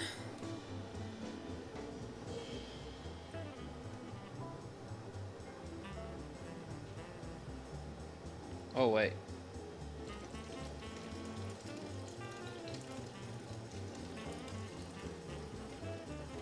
Okay, well, I'm not that brilliant because I had the flow rate wrong.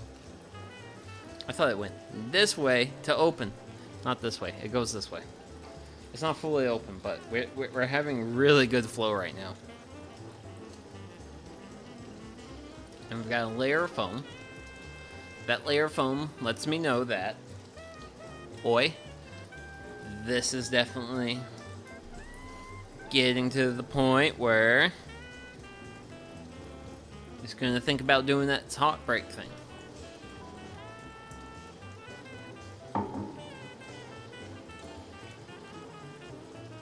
It's going to think about it. It's going to get there. I know it is.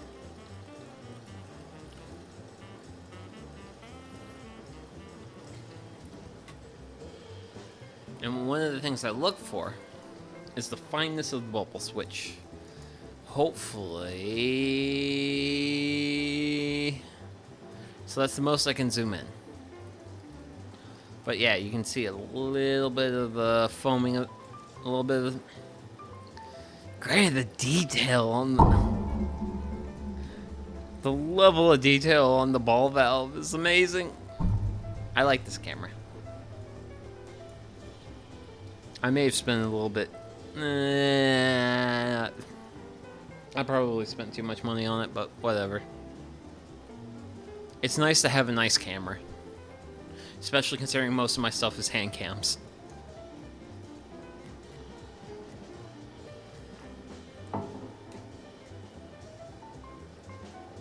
We have hit 5 gallons, and we still have really good flow.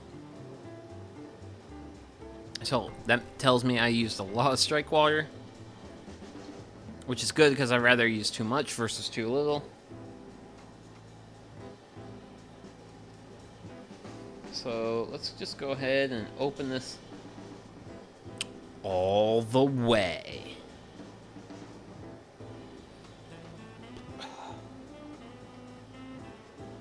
Woo! Ah.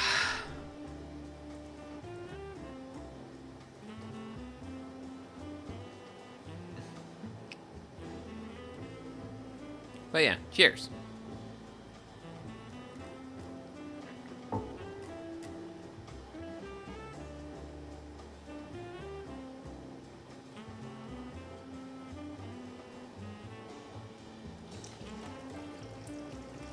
Okay, we're gonna just open it up. I'm curious. Okay. Ooh, that's sweet. So, the water that's coming out of there is adding sugar to the wort. And also the wort's gonna boil down by like a lot. And in my experience, it boils down by at least a full half gallon over the course of the boil. Which the boil hasn't even started yet, and the boil lasts for an hour. But we're at 5 3/4 of a gallon, approaching 6. I'm hoping to approach 6. If I approach 6, that's pretty good. Because if I get to 6, then that means I have a fair amount of stuff here.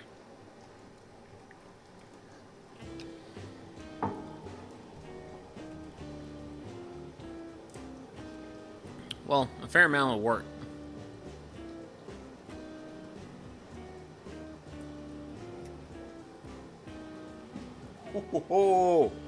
Okay, so it's 81 degrees in the shop. It's warming up, man. And it's gonna get even warmer. Oh no.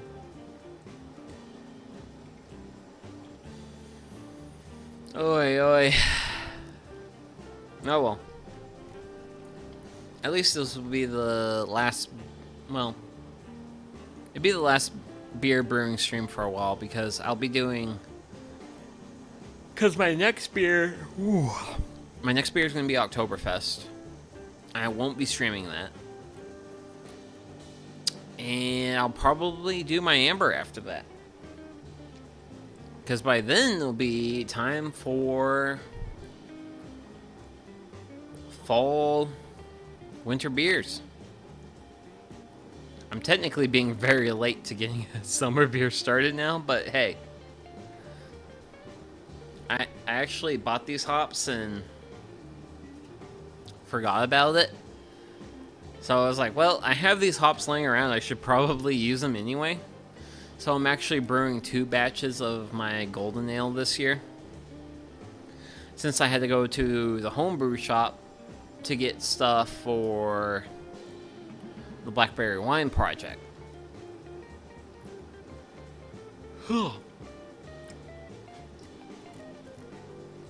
Also, I'm sorry if I get 2 EPs and if I inflict EPs upon anyone else. It is not my intentions to do so.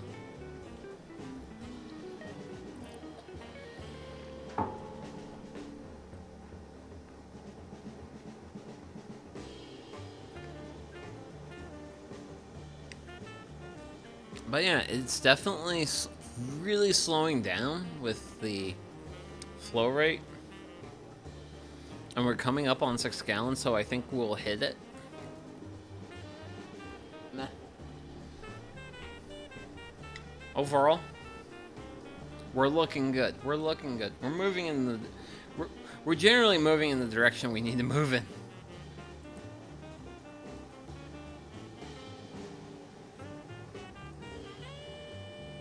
Not a whole lot to worry about.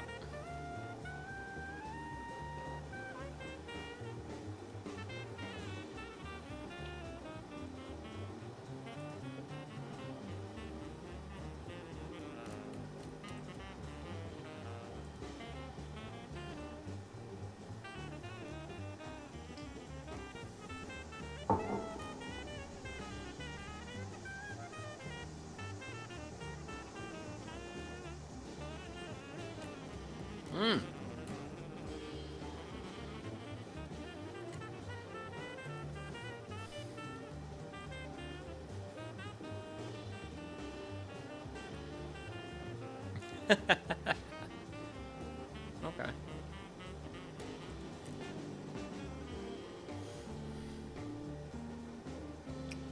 Ooh, hello, hello, hello.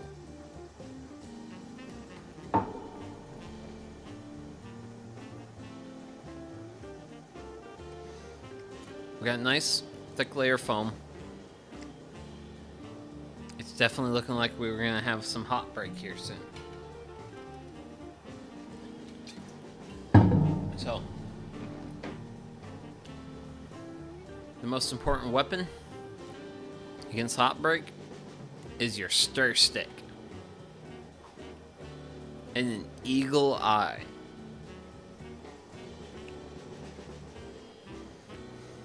So what we're gonna see is the cleared area from the dripping of the wort, that's gonna shrink. The foam's gonna get bigger. It's gonna become finer. And then once it starts to really build up, that's when it's gonna really try to do the thing I don't want it to do.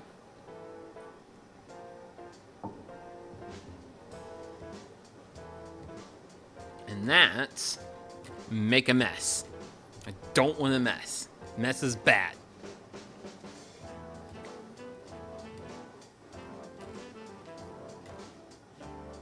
So we're gonna really have to watch this thing.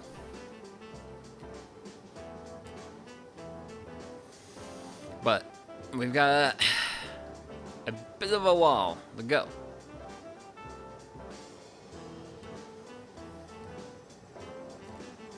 And it's 82 degrees. Oi, oi. Shops just keeps getting warmer and warmer. Which ultimately is fine, but I'm getting a little bit uncomfortable. So, I'm getting really close to that point. Go ahead and take my hops.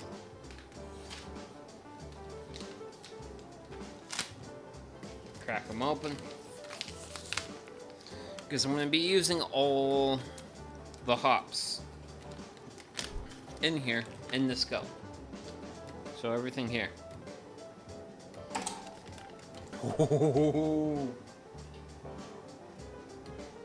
Not gonna lie, I love the smell of hops. Yeah.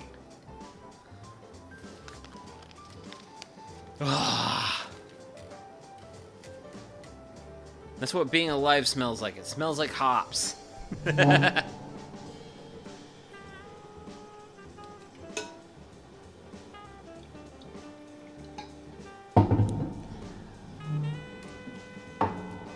So, we have nearly full layer of foam. The bubbles are starting to get finer. Now I wait. Now I wait.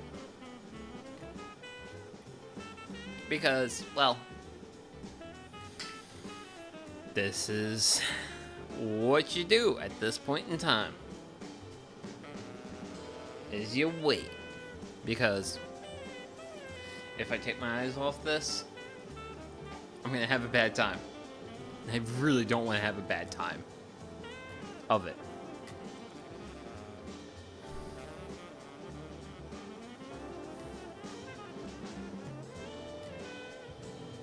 Granted, I am happy with the amount of wort I've got. I did better than I did last time. Last time I didn't get as much.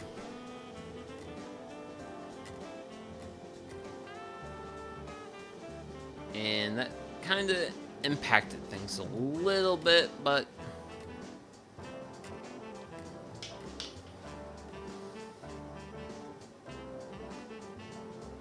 we'll worry about that when we get to it.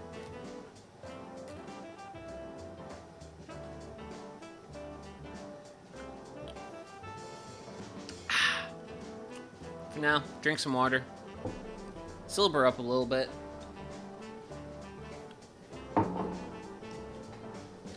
And look forward to kicking some butt and making some beer. But yeah. Granted, I also will be... At some point, I'll be harvesting hops and making a beer with them. On stream at some point. It'll be a little while, but I'll get around to it eventually.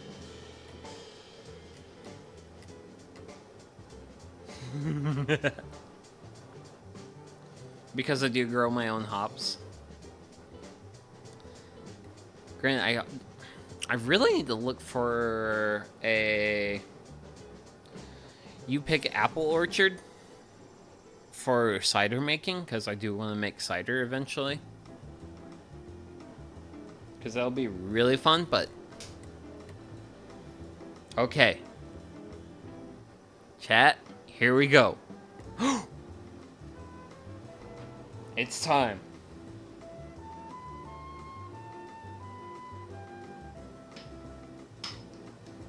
It's time. Let's go, let's go, let's go, let's go.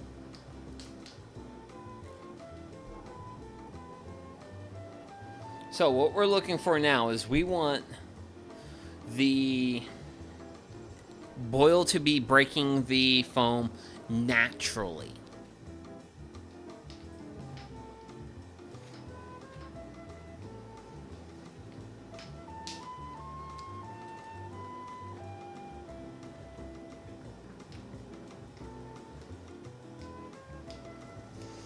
That's what we want to happen. That's what we want.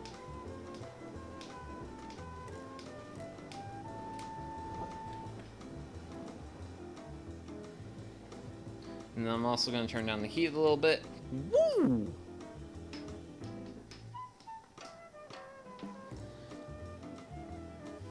And I think that's a hot break achieved. And it's successful enough, I'm going to throw a little bit of hops at it. So, I have to throw my whole bag at it. I'm not throwing the whole bag all at once, because as you can see,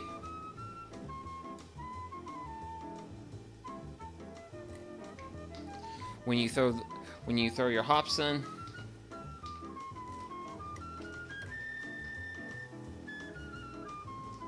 it creates a lot of additional boil. A lot of additional boil. Which is why you want to add them slowly, periodically, over time. And also, take time to enjoy the smell of the hops.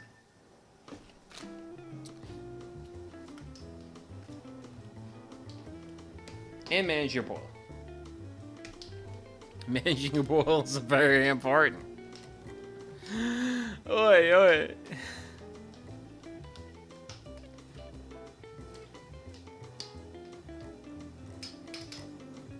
And that will go there.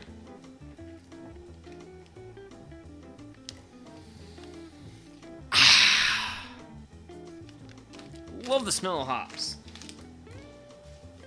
Absolutely love the smell of hops. Okay.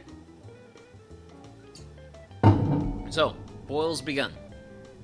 This is going to boil for 1 hour. Not boil over. Don't boil over. I know you have an attitude. You've got one hell of an attitude. I'm not going to let you have that attitude with me. Because you're going to become one hell of a delicious beer. Oh.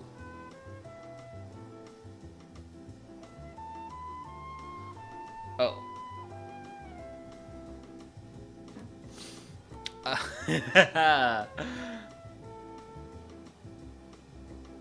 I need to grab a bucket at some point. Yeah, I need a bucket at some point. Not like right now, but eventually now. It's some eventuality. I'll need to grab a 5-gallon bucket for reasons. So let's see.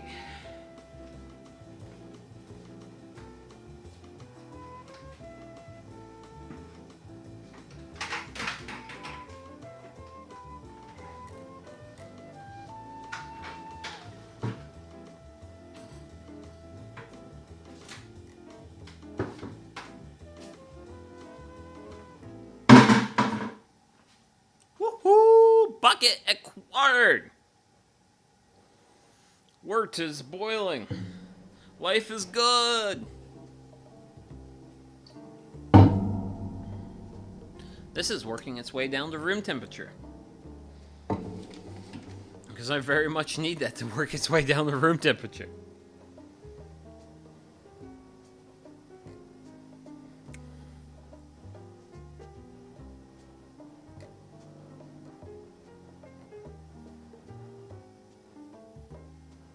Let me go fix my problem.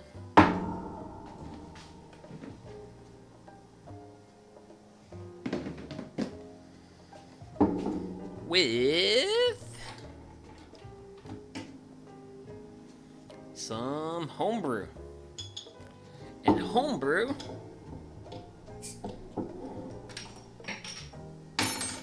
from last stream. And so this is my Oktoberfest.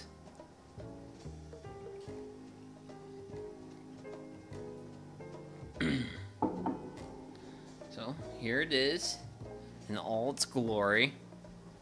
Sweet, sweet, wonderful Oktoberfest.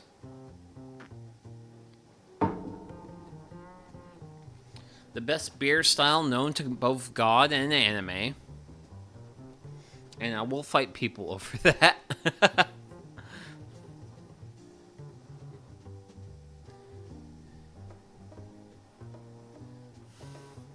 Oktoberfest's best style.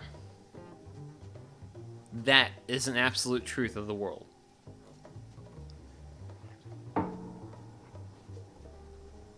So, we now proceed to let this wort boil.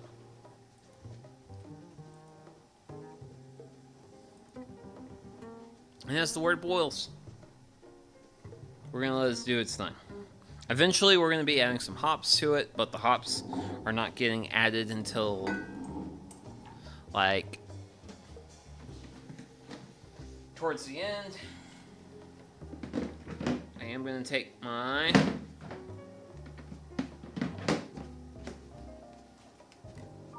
yeast, and I'm going to leave this out so it can warm up to room temperature. Which I don't like my room temperature right now, but I'm standing over 6 gallons of boiling liquid, so. Ooh. Whoa!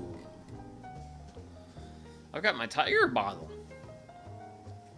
Not sure if you can see that, but it says Tiger. Which, by the way, of the lagers I've tried from Asia, Tiger's the best. Like, I'm a big fan of Sapporo, but Tiger's the best. Like, indisputably the best.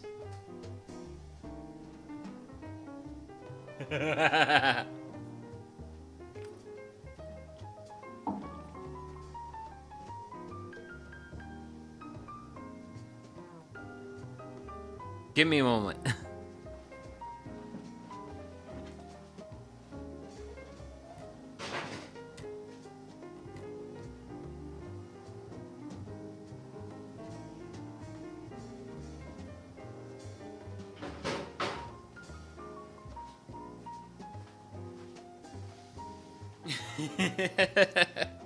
Okay, so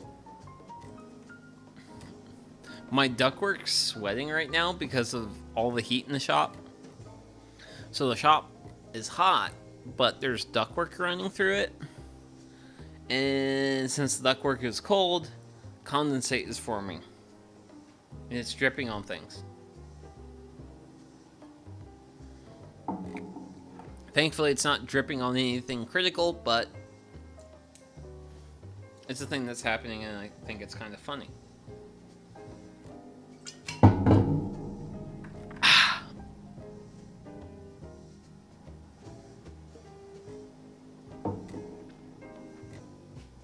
But yeah, we're gonna let this do its thing. I should be prudent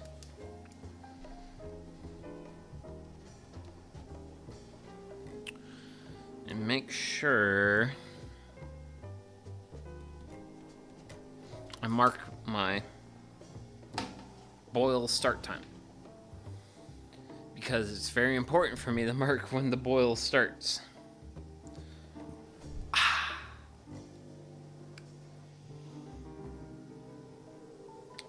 Because reasons.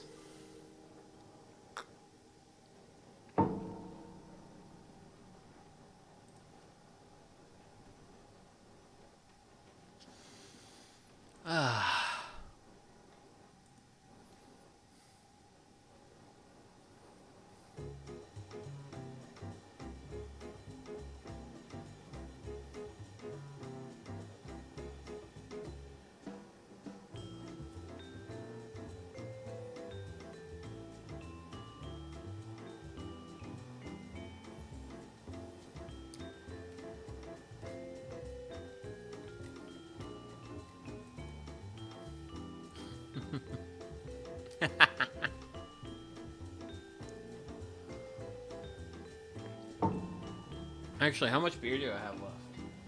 I think I have... Oh, I've got 3. I've got plenty of beer. I've got plenty of beer for the stream.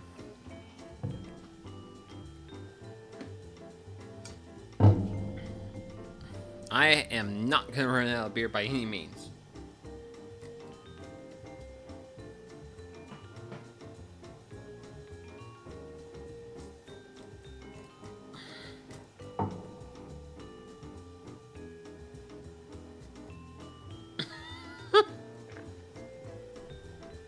Sorry, I can literally hear the water dripping off my ductwork right now because of how hot it is in the shop and the fact that my HVAC system is actually running. So when the HVAC system runs and I have my garage door open, my ductwork does tend to sweat a little bit. But it's actually the ductwork closer to the actual unit that's really sweating right now. That's the part that's actually having lots of fun, doing lots of sweating.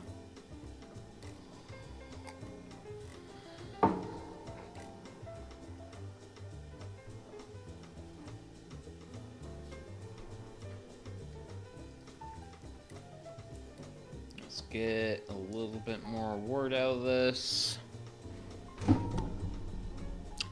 because honestly we're gonna just let this sit. That's my primary game plan for this, is I'm just gonna let it sit for a while.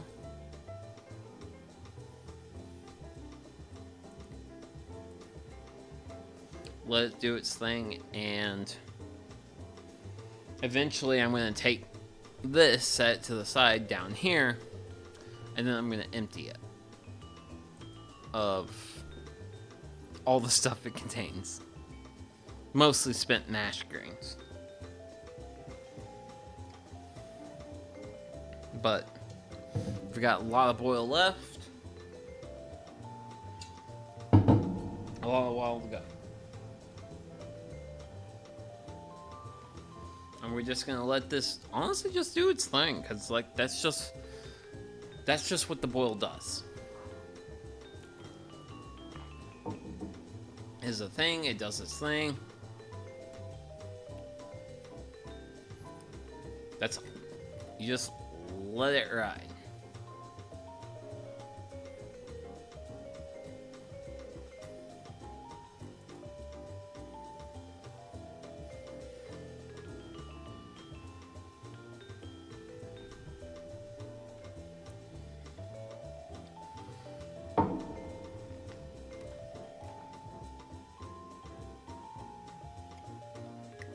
It's actually really fun to watch the boil. The boil is definitely a really fun part.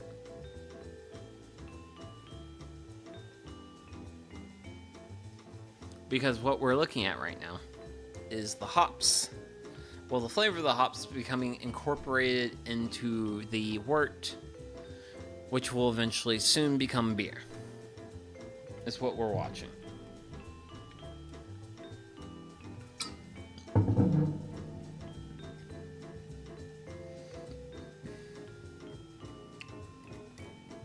And it's fun to watch. It's genuinely fun to watch. This is literally what the bubbling, boiling cauldron that witches use essentially represents, is this, the cauldron of alcohol, well, soon to be alcohol. Because witches are just brewers. Before hops came in and actually ruined things, because yeah, hops actually ruin things. Kind of. Sort of. A lot of it, actually. But that's kind of a story for another day.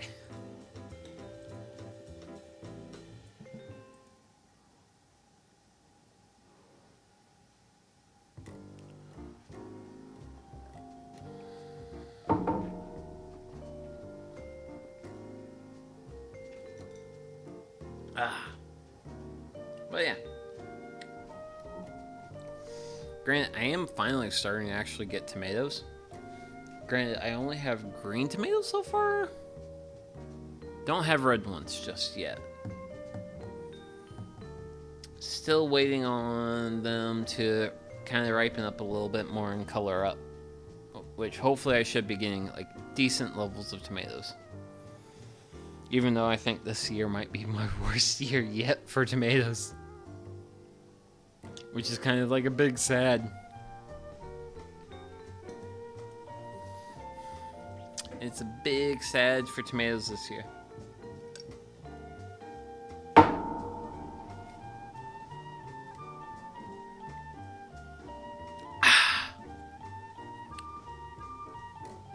Good beer.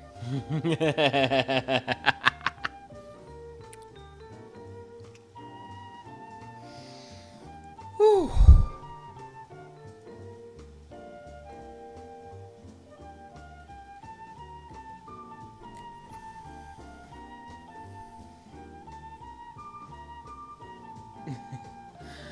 Oh, yoy.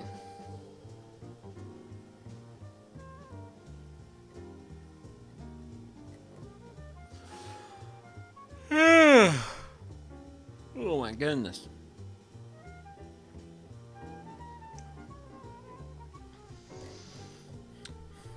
I have not been streaming long enough to be feeling that tired, but that's also the beer. It's also the beer. It's kind of responsible. It's kind of like your fault. Your fault. It's your fault, beer. You're making me feel like this. You're the one making me feel like, man, I wish I wasn't feeling this way.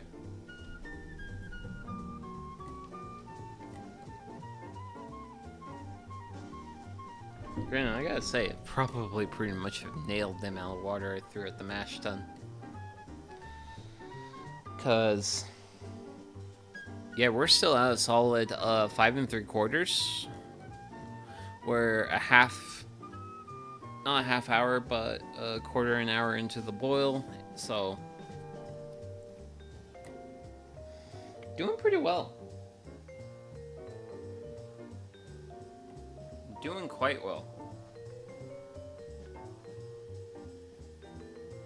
So eventually I will take this, close it fully, and yeah, we'll start emptying it, because once we actually get into some of the other parts of what we're about to do today, I need this empty.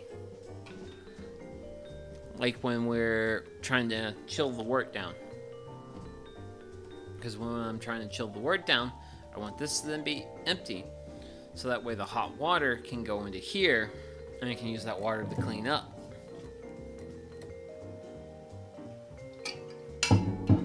Which is part of my game plan for keeping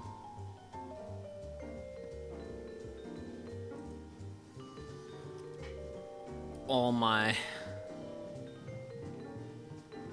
keeping the water... trying to use as little water as possible.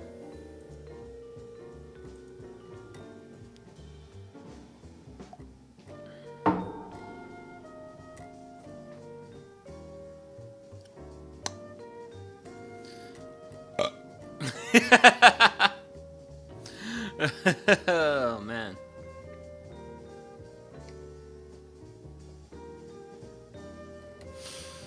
Oh, yeah.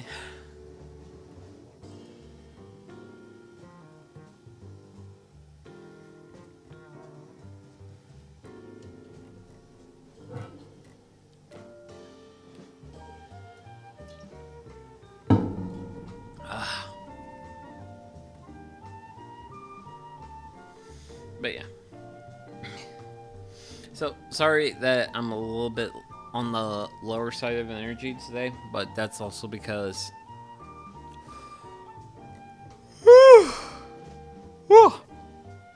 I'm also low on energy. As a general thing, like the past few weeks have been pretty busy for me, so therefore I'm pretty low on energy. But I've generally been taking it easy this week, and I plan to continue to do so. Well, I plan to continue to do so going early into next week.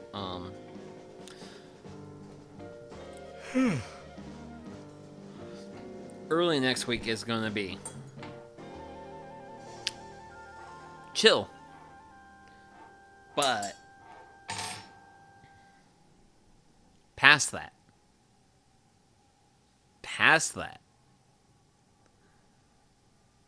I'm gonna be having some fun.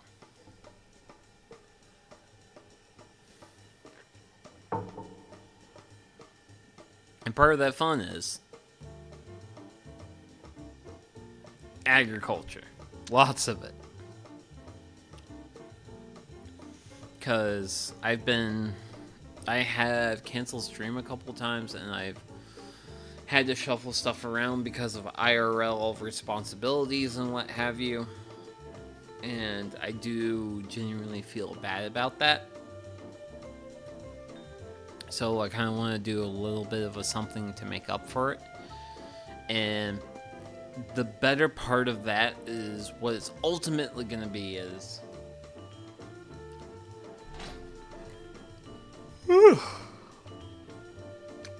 We're going to be streaming next week. We're going to be doing a fair bit of streaming next week. And I'm expecting to have some fun with it. So look forward to next week.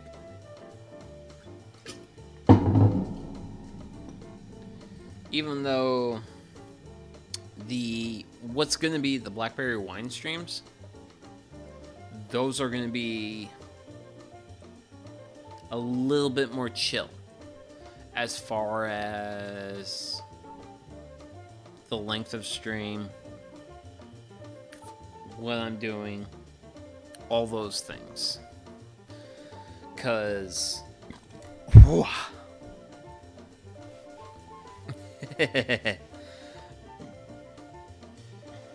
because what's going to be happening is I'm not going to be... It's like more streams, but less time doing the streams, basically, is what it's going to amount to.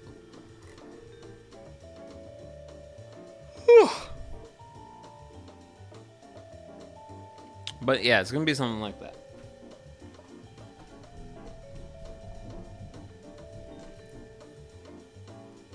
Where are we at? We're 20 plus minutes in. At 5.5 gallons. We'll leave this alone because at the half-hour mark, we'll start working on emptying this. Which, speaking of emptying that,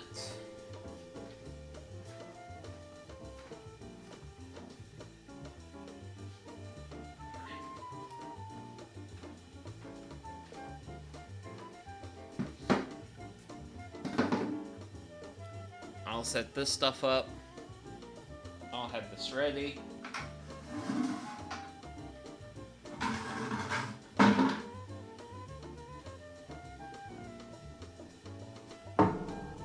So that way I can set my mash tun here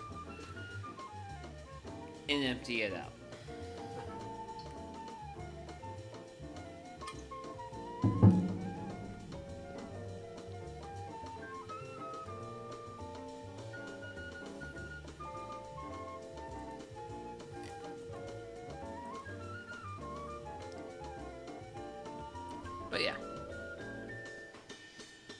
Actually, what do I want to do?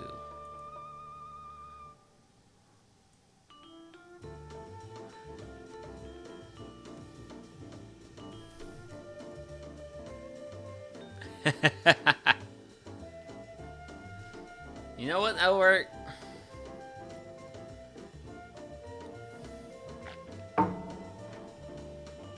That will work.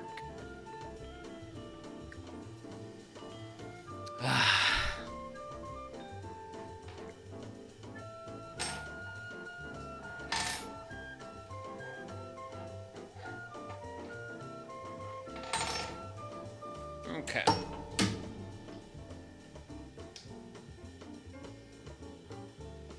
I'm seeing all these hops on the sidewall. I just want to knock them in. Make sure they get in there.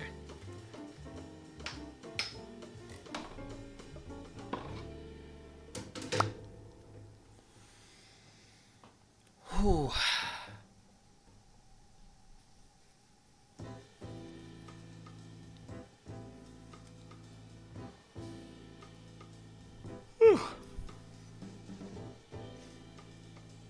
I want to take it a bit easy on the Brewskis because I'm feeling a little bit tired.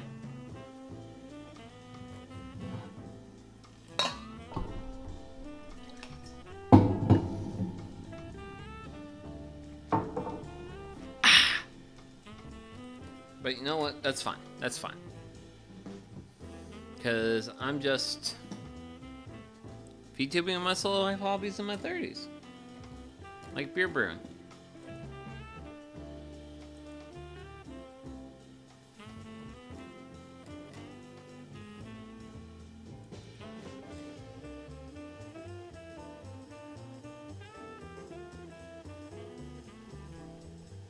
You know, taking it easy. Just living my best life, you know, all those good things.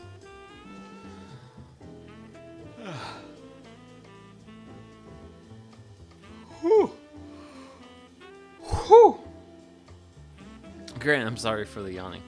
It's just the EPs are very strong right now. Which I feel like I ate enough food for lunch, but I'm starting to doubt that. Granted, it's 5:30 where I'm at, and it's like, I'm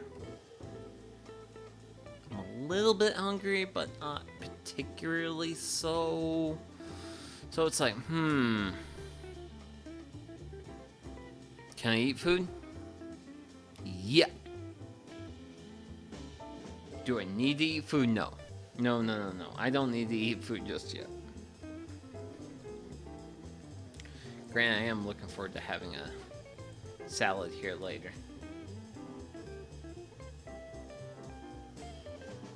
Because the salad's going to be really good.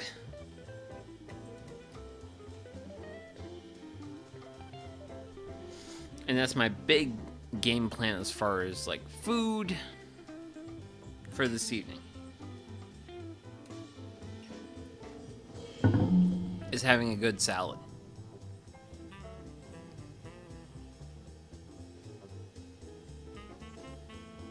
And if I'm hungrier than that, then I can have something else. Not sure what form that's going to take, but not too worried about it.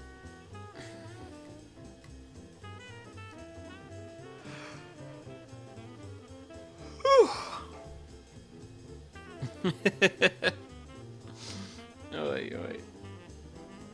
But yeah, once again, I'm sorry I'm kind of low in the energy right now, but that's kind of just where I'm at right now. And yeah. Ooh, wait.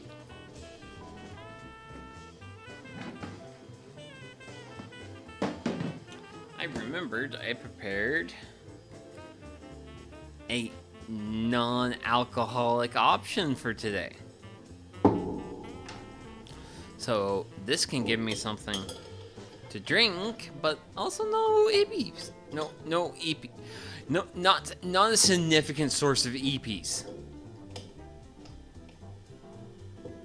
Because essentially, at the end of the day, that's what beer kind of does to me, is like it makes me like ultra eepy. It makes me a very sleepy person. And it just makes me want to pass out. Oop.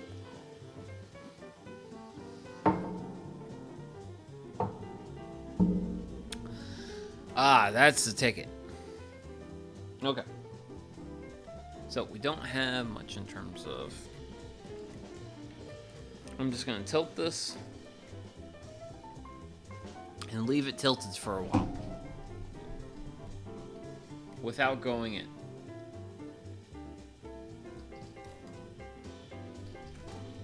Because I don't want it to go in. That's bad. That's bad. That's really bad, Dad. And then we'll shut this off.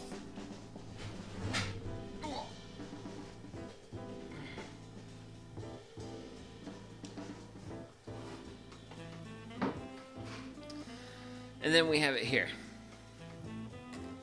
And then with it here, I can grab my plastic mug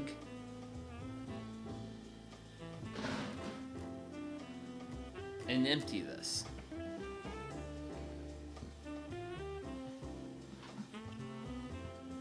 Get it emptied out to the point where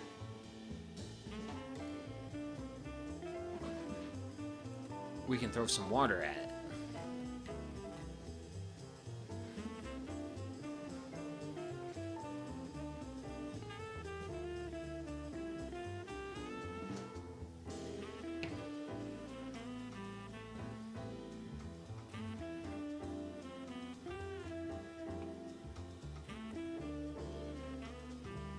Also, apparently my neighbors are doing something.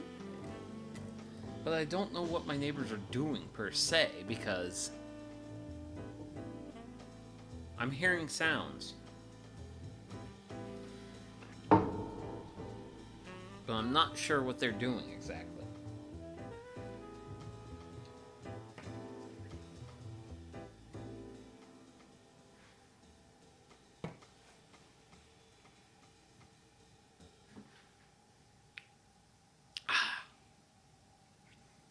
But yeah, all the spent grains, this stuff, is going to make for some nice compost. It's going to nourish the next generation of garden plants.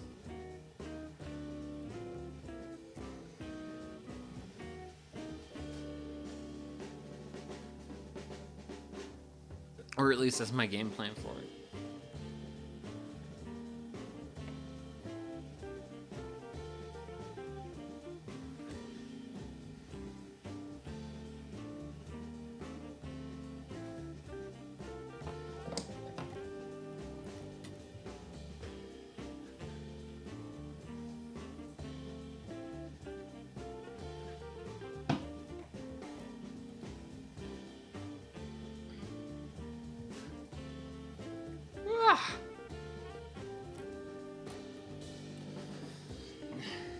It's a sweltering 83 degrees in here. It's pretty warm. Pretty warm.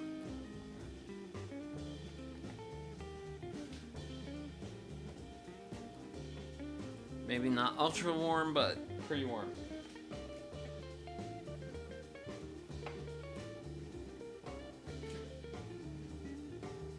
Okay.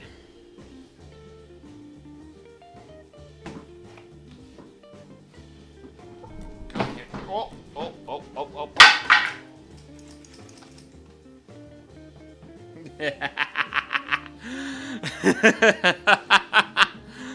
Oh my goodness.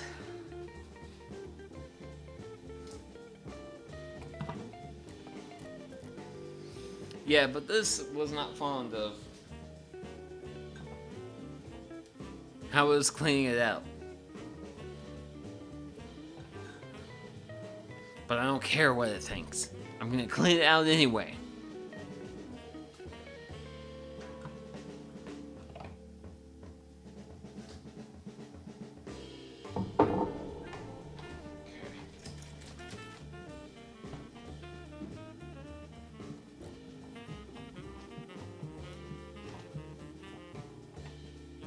And filter out. Woo!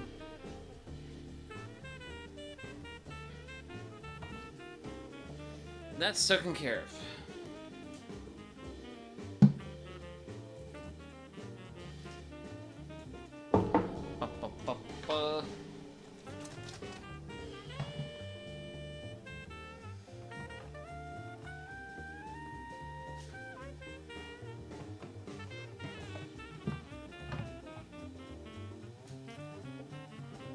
Okay.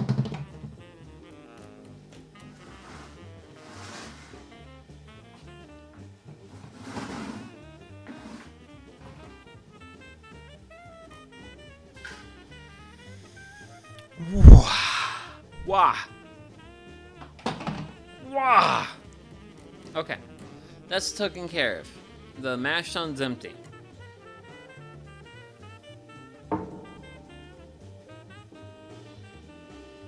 Still got a little bit of while to go as far as boil is concerned.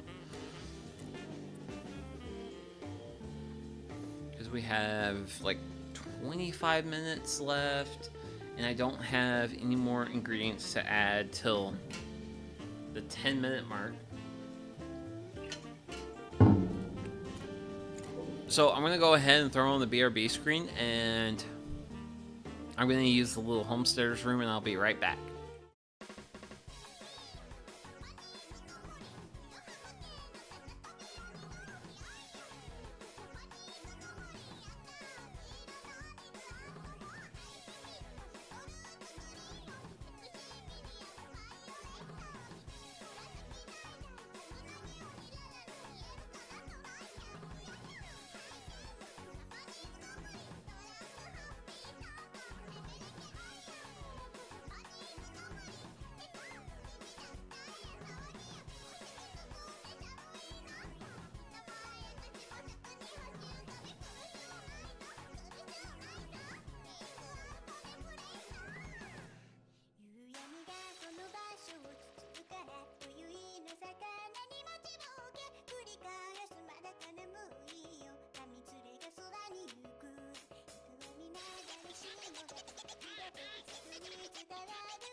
Okay, we're back.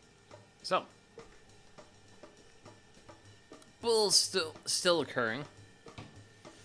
I have a handy dandy mash tun that's been recently cleaned out. My neighbors continue to make noises that confuse me. Yeah, my neighbors continue to make noises that confuse me. Because I can hear them and I'm like, what are you trying to do? What do you got going on? I don't know. I kind of want to know. But I don't want to be like nosy about it, you know? Like, I don't want people poking and prying into what I'm doing right now, you know? But I also there be some stuff going on. And I'm curious. A little bit. Kind of a lot of it.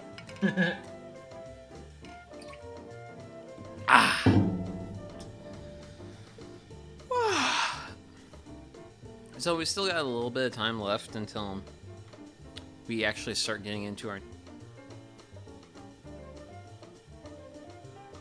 Actually, hold that thought.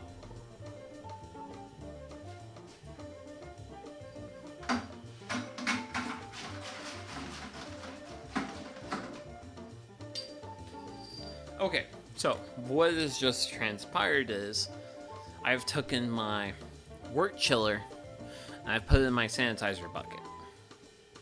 Because I want to put it in my sanitizer bucket to kind of clean it up a little bit before I put it into the actual work. Granted, we're actually below half a gallon right now. Which is fine. It's fine. Maybe not perhaps ideal, but lands us in fine territory. We can live with this. It's no big deal. No big deal whatsoever. But yeah.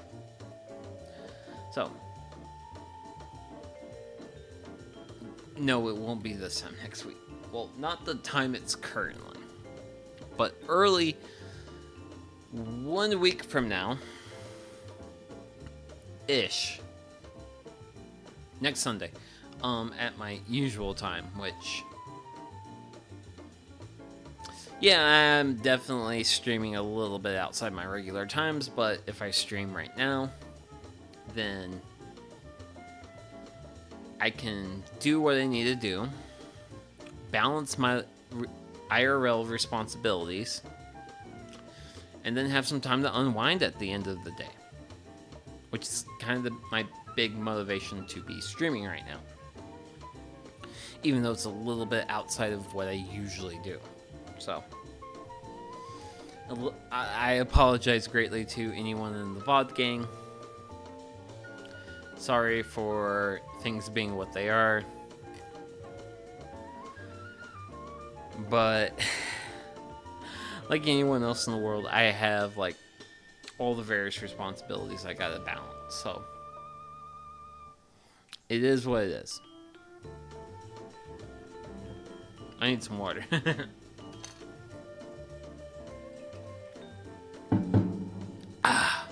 Oh man, that hits the spot. So, that's kind of the reason why I'm streaming where I'm at right now, but next week is actually all my stream times are going to happen at normal times. Because I'm planning on streaming on Thursday, Friday, Saturday at 6:30 p.m. Some might happen a little bit earlier, depends. And then Sunday will be a morning stream.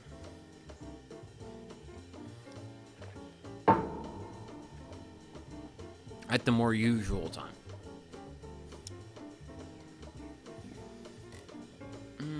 Nah, I don't need to worry about that. I don't need to worry about that.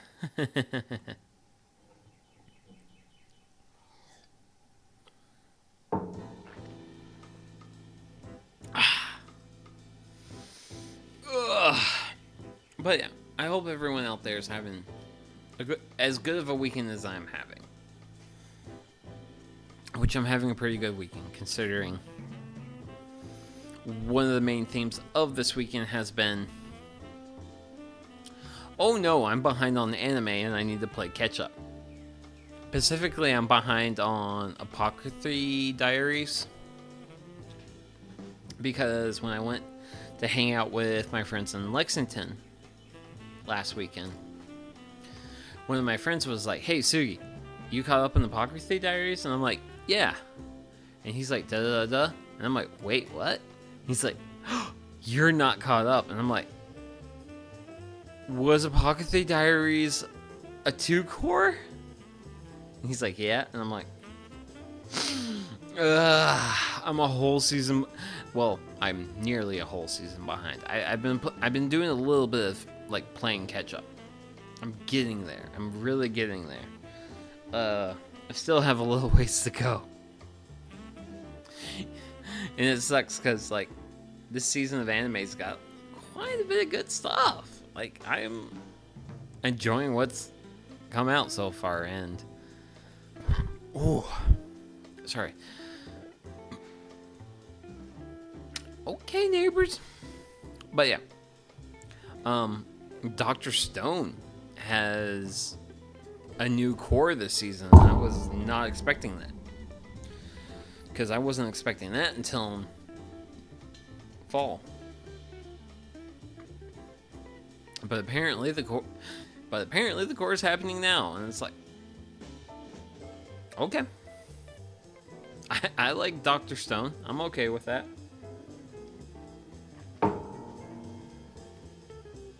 Okay, so we're at 15 minutes till end of boil.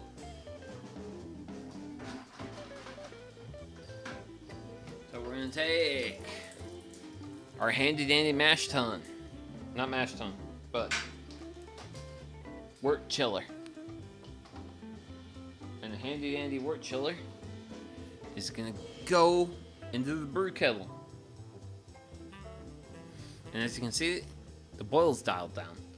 The boil's dialed down because we took a thing that was colder than the boil and dumped it in there.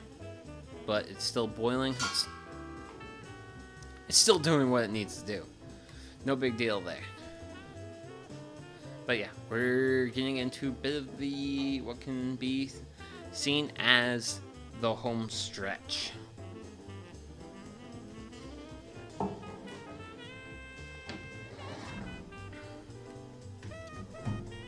Speaking of home stretch,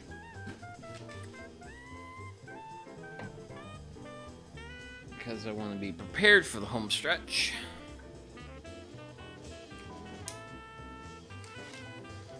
we're going to be adding 2 hops.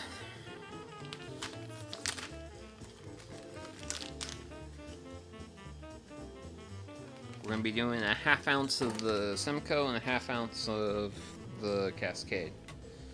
So I need about crap. There we go. I need grams.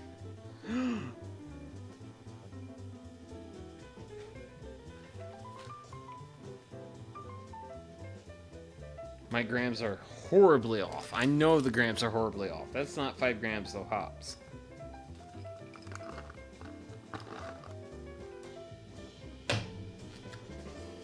See?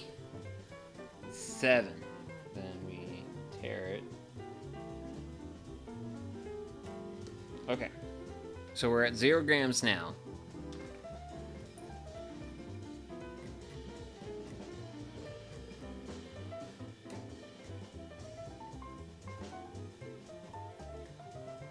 What the? It says it's 9 grams. There should be 28 grams in a 10. Man, screw you. You don't know what you're talking about.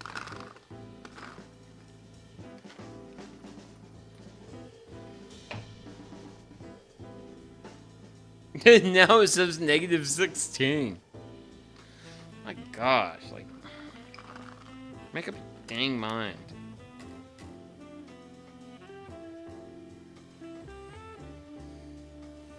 Baka.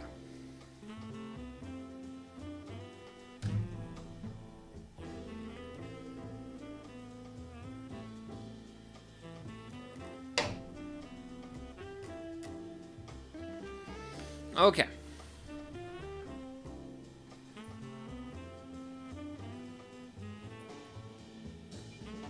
Oh. This says 16, 17. That feels a little bit closer to what we actually wish to see.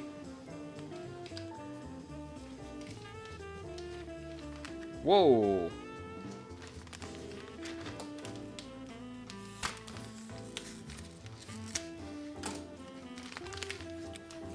I think the battery in my scale is dying. Yep, low, then dies. Okay, fine, scale.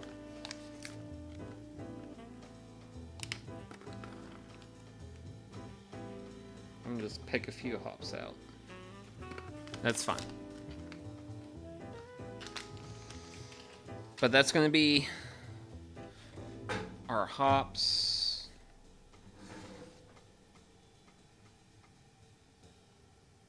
How'd that get so wet? I have no idea how that got so wet. Oi, oi. Okay.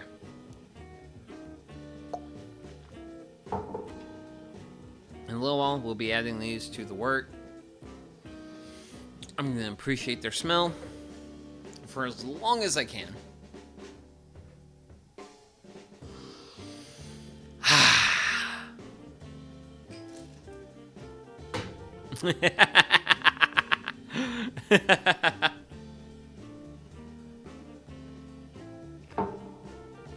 And then I'm just going to slowly add them in.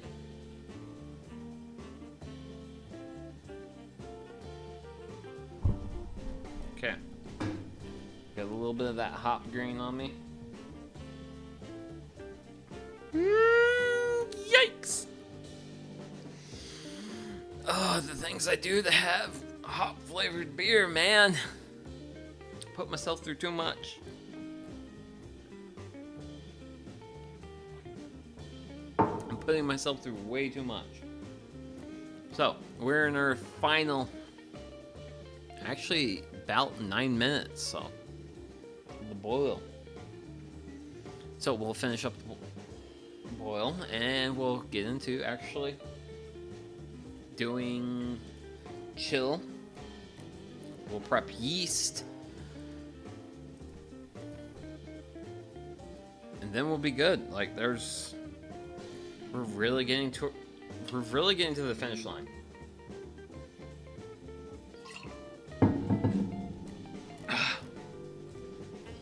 Granted, it's 6 o'clock and I kind of wish I was a little bit more hungry. At least a little bit more hungry. Because if I was a little bit more hungry, then I could like really eat on some food. But I am planning on eating a salad, so I guess it's gonna work out. But generally speaking, I would prefer to look forward to a like, oh my gosh, this is so much food. How am I gonna eat it all? That's my personal feelings on like food and such. Is like, man, I want to just like get into some food and just eat, because eating food's good, man. It's really good. Cause I do want to get the grass mowed after stream, but I think I'll be able to get it done, but I'm not 100% sure I'll get it done. We'll see. Granted, the biggest thing I'll be doing as far as like the channel is concerned after stream is posting the schedule.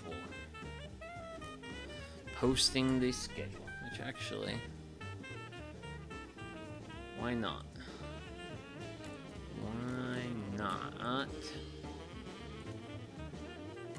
Where are you? There you are. But yeah, here we go. This is next week's schedule. So, for next week, first off, we have Let's Make Blackberry Wine Step 1. So step 1 is going to be mostly focused on preparing the must, which is basically the blackberry wine stuff you actually ferment. That's going to be step 1. That's going to be the big focus. Then next up we have step 2. We're going to do step 2. That's going to be involving adding the actual yeast and actually getting the fermentation process kicked off. That's going to be step 2. And also the game plan is to make some fruit leather. So if you don't know what fruit leather is, it's basically fruit by the foot is what it is. It's another way to preserve food, and it's a method of preservation I haven't really worked with before, which is why I really want to try it out. Because if it works out, and if it's great, and if it's delicious, I'm definitely going to be doing it again. Really looking forward to that, really hoping it turns out well. Then on Saturday, I'm going to work on building a platform for the garage garden. The garage garden is basically going to be this big platform where I'm going to have 4 of my pots that I've been growing potatoes in. They're going to grow a different crop. It's mostly going to be lettuce, because I'm thinking I want to do lettuce, basil, and thyme, are what I'm wanting to do in the garage garden. That's what I'm calling it, because it's mostly going to, because for now it's going to sit here in the garage.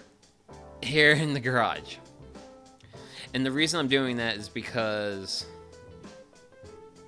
if I leave it in the garage, the lettuce is going to be exposed to cool enough temperatures to where it's not going to want to bolt on me. Whereas lettuce, if I plant it outside right now, it's going to want to bolt on me. I can't really be planting lettuce in ground until like end of September. So I have a little ways to go on that. At least as far as like growing lettuce in the ground where I live. I gotta wait a little bit. And then next up, and finally, is bringing in the potato harvest. And then making a meal with them. So, my main plan right now is I want to make mashed potatoes. Primarily because I've never made mashed potatoes before. That's my main game plan. But I kind of want to do something else, but I'm not entirely sure. I'm thinking maybe like a potato patty or something. Not entirely sure. One of the things I'm going to be doing over the course of the next week is I do want to find a good recipe that I want to make for that. So that's going to be that stream. And that's actually going to be my one morning stream on Sunday. So we're going to have 4 streams next week. 2 themed around blackberries. Next one themed around building a frame for a garage garden. And it's probably going to be a 2-part special. At least that's where my expectations lie with that. And then on Sunday, we're going to be harvesting potatoes. Really looking forward to harvesting potatoes, by the way. So yeah, that's going to be all of that. And that's all the stuff that's going to be happening next week.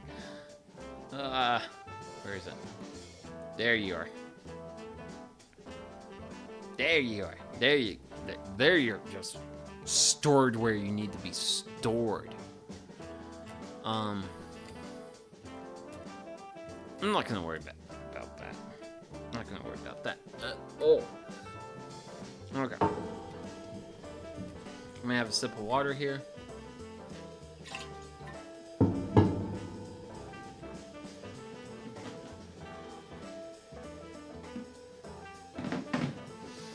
And then it's time for another beer.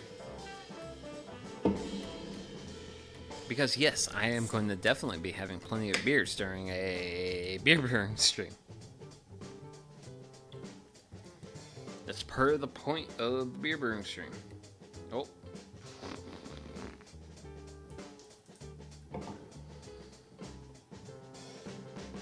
Okay, that one foamed up. That foamed up a little bit more than I was anticipating.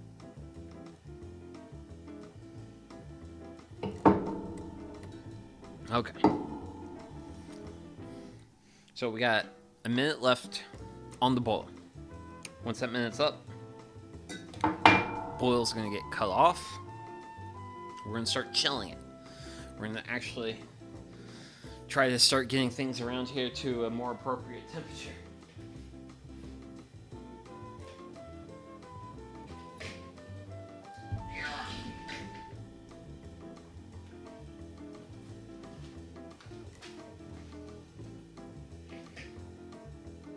Okay. Oh, wait. I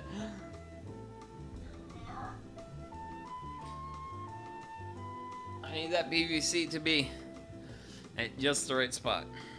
Historically, I've used my chair, but my chair is being used to hold my cooler.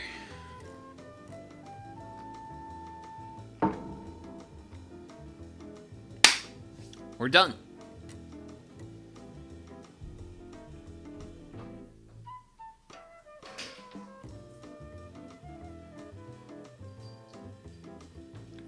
We are done with the boil.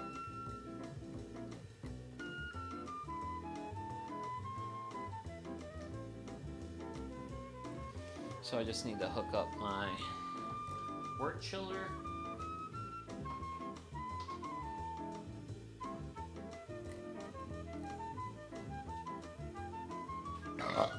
Woo!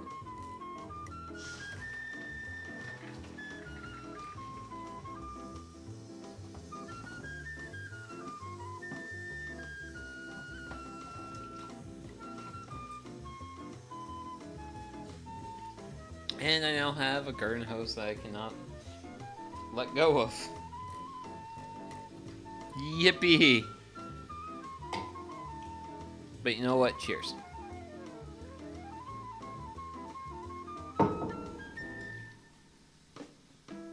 So we gotta take this boiling wort, and we gotta take it from boiling down to a temperature that we can throw yeast at. Ideally sub 100 degrees Fahrenheit. If not, further below than that.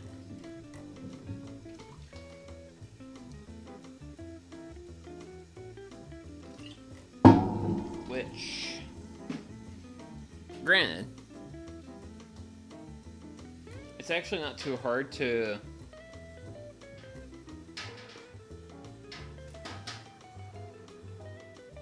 get the first little bit of temperature drop going, because getting it below 150 pretty easy, pretty quick. Doesn't take a lot of work. It's when you try to go below 120, it takes a little bit longer, just because I'm using water that's at like 70, 75 degrees Fahrenheit. So there's not as much of a temperature difference. So it takes a little bit longer.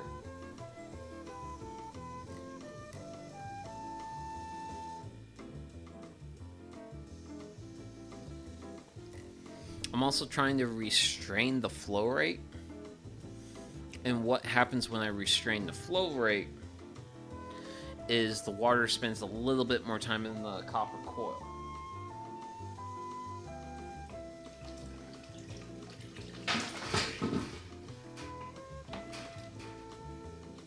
Hey.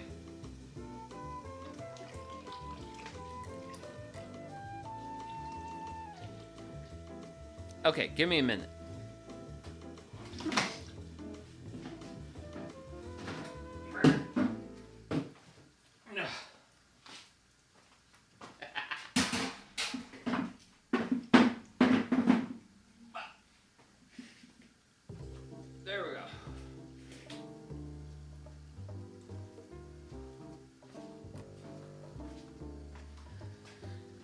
Now, with that PVC pipe in place, I can actually drain all the water that I'm generating. Granted, one of the things that so I've got my mash tun off to the side, and by sending my water into it, I'm basically creating hot water for myself that I'm actually going to use to help me clean all my equipment once I'm done. And this is kind of a thing I do as trying to be water efficient. So we've got water going in through one of these copper tubes, and then we have it coming out again. And then basically by going all around the copper coil, it pulls heat out of the boil kettle and takes it elsewhere. For now, it's taking heat and dropping it into my mash tun. Granted, eventually I'm going to have to take this heat on and out of the shop because my mash tun only has room for 10 gallons of water and I don't need to overfill it. And as you can see, still pretty steamy here. Granted, the boil's definitely settling down, which is good. We're doing really good here as far as chilling the work. Cheers.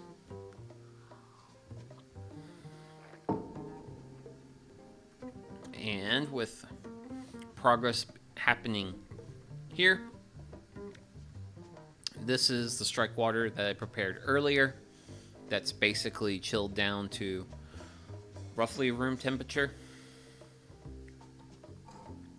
And this is what I'm going to be using to rehydrate my yeast. So I'm going to take my yeast packet here, open it up, I'm going to take my full cap off, and then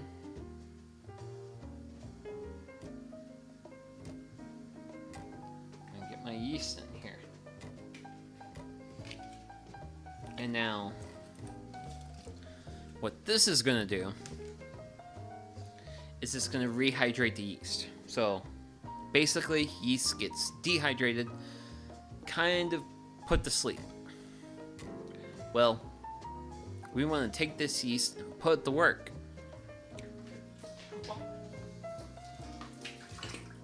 Okay.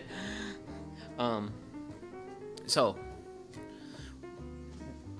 one of the reasons you rehydrate dry yeast like this is to basically you're trying to give the yeast a morning routine. It's like, hey, here's a cup of water.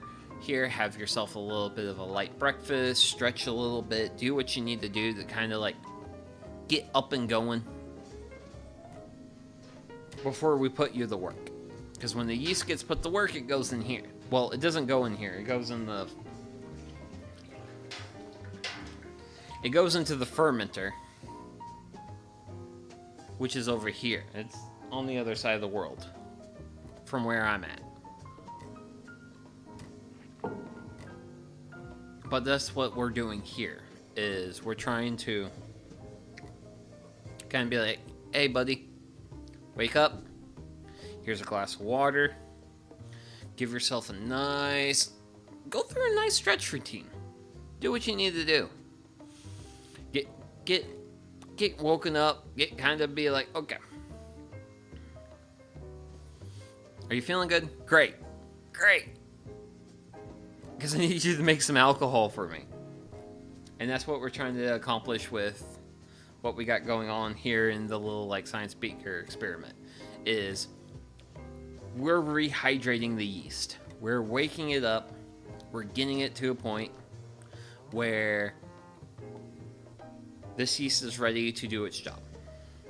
Now, granted, I've got a full boil batch of beer here, and you can by all means pitch dry yeast straight into this and still get a good fermentation. It's very possible. And also, I gotta move a thing. I gotta start sending the drain water to the outside. But yeah, you can totally put your yeast straight into the wort and get beer. I've done that. This is just a really easy extra step that makes it easier on the yeast, and you're more likely to get better results. Because you can get a lot of yeast dying off if you just pitch your yeast straight into your wort. And yeast die off is like where the yeast cells basically die. Because they basically go from asleep to like, hello, it's time to work. And that stresses some of them out. And it stresses them out to the point where it's like, okay, I'm done with this. They don't like that. So don't treat your yeast like that. It's really simple and real easy. I take a little bit of the extra strike water that you've prepared, set it to the side. I just use this beaker thing because that's what I have. Cap it with a piece of foil so it stays sanitized. Let it chill to room temperature while you're doing your boil, your mash and your boil, all those fun things. And then you can send your yeast straight into this, and then it's like, okay, yeast, you're ready to go. Cheers. Because once we combine this with this, it's legally beer. Even though there's no alcohol in it because the yeast has had no time to work. But for legalsies, it's beer. Which honestly, that makes sense.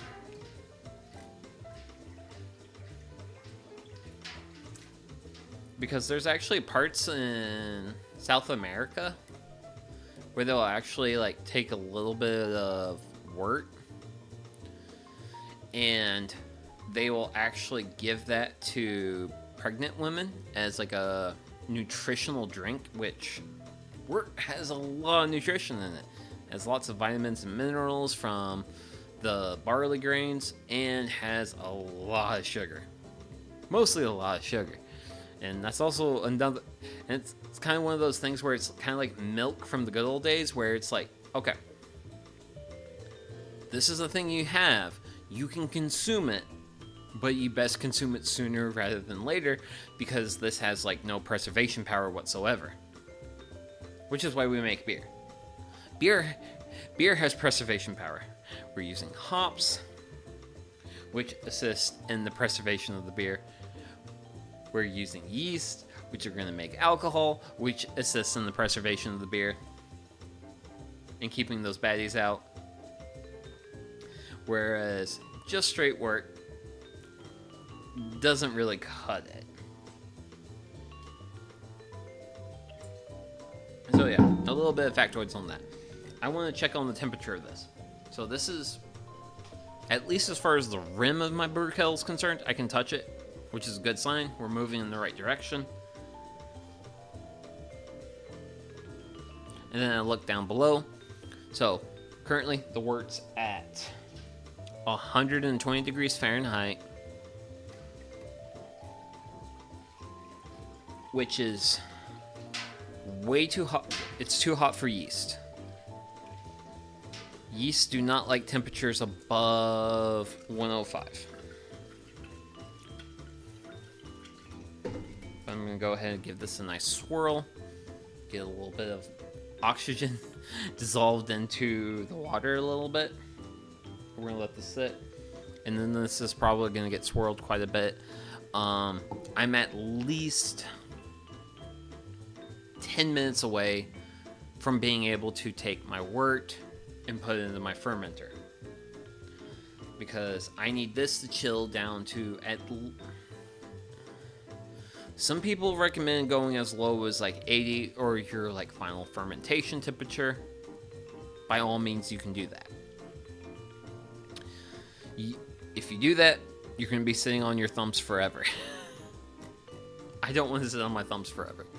So, what I do personally, and I've gotten plenty of good results across dozens and dozens of batches of beer, is I will chill this down to at least 80 degrees. And then I throw it in my basement. And then I throw a 2 liter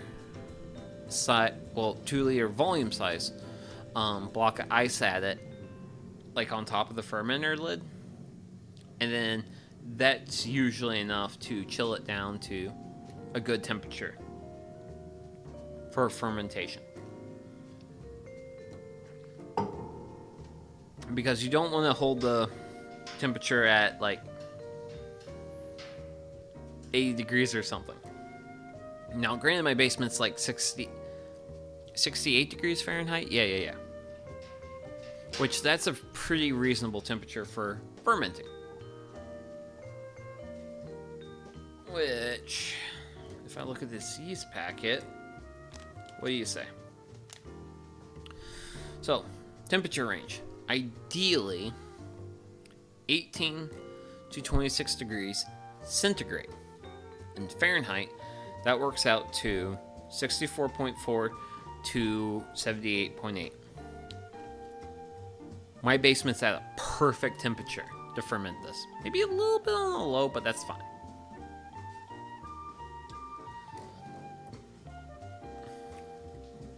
Usually when you ferment at a bit of a lower temperature, you don't get as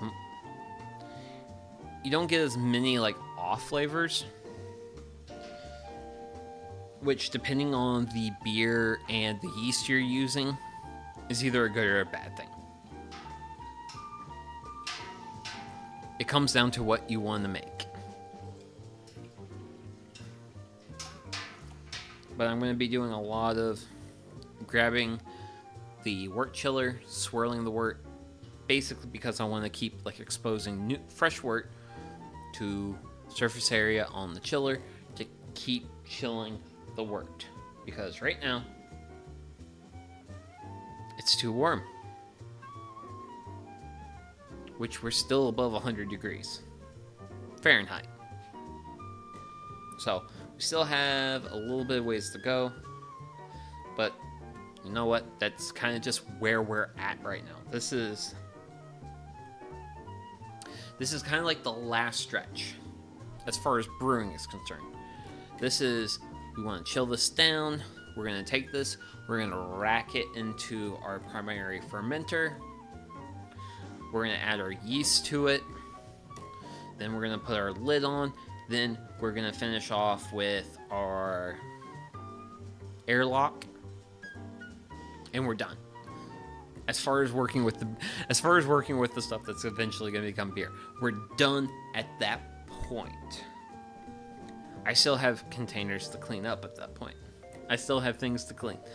There's still work to be done at that point, but not a lot. Not any more work regarding like working with beer. Granted, since we're actually starting to get to the 100 degree mark with our wort here, we're actually really starting to get to that point where we can actually start thinking about taking this, pulling it out, and adding yeast to it. Because this yeast, as we mentioned earlier, the ideal temperature ranges is like the upper 70s to the mid 60s Fahrenheit. Once we start getting below 100 degrees Fahrenheit, it's not a temperature that's going to really hurt the yeast. Because especially right now, in this container,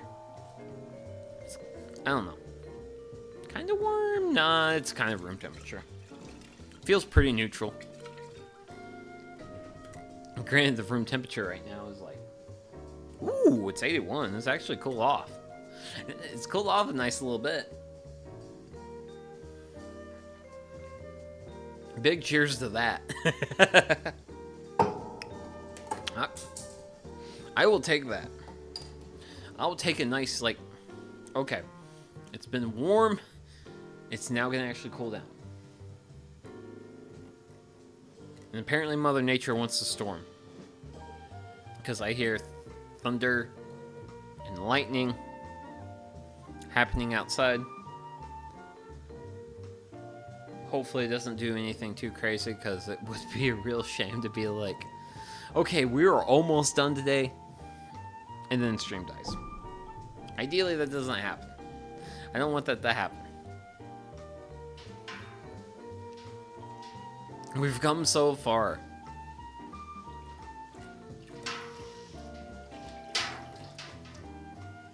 Okay, what's our temperature?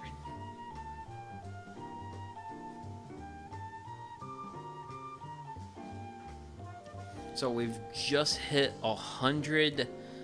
I am going to give this 5 more minutes.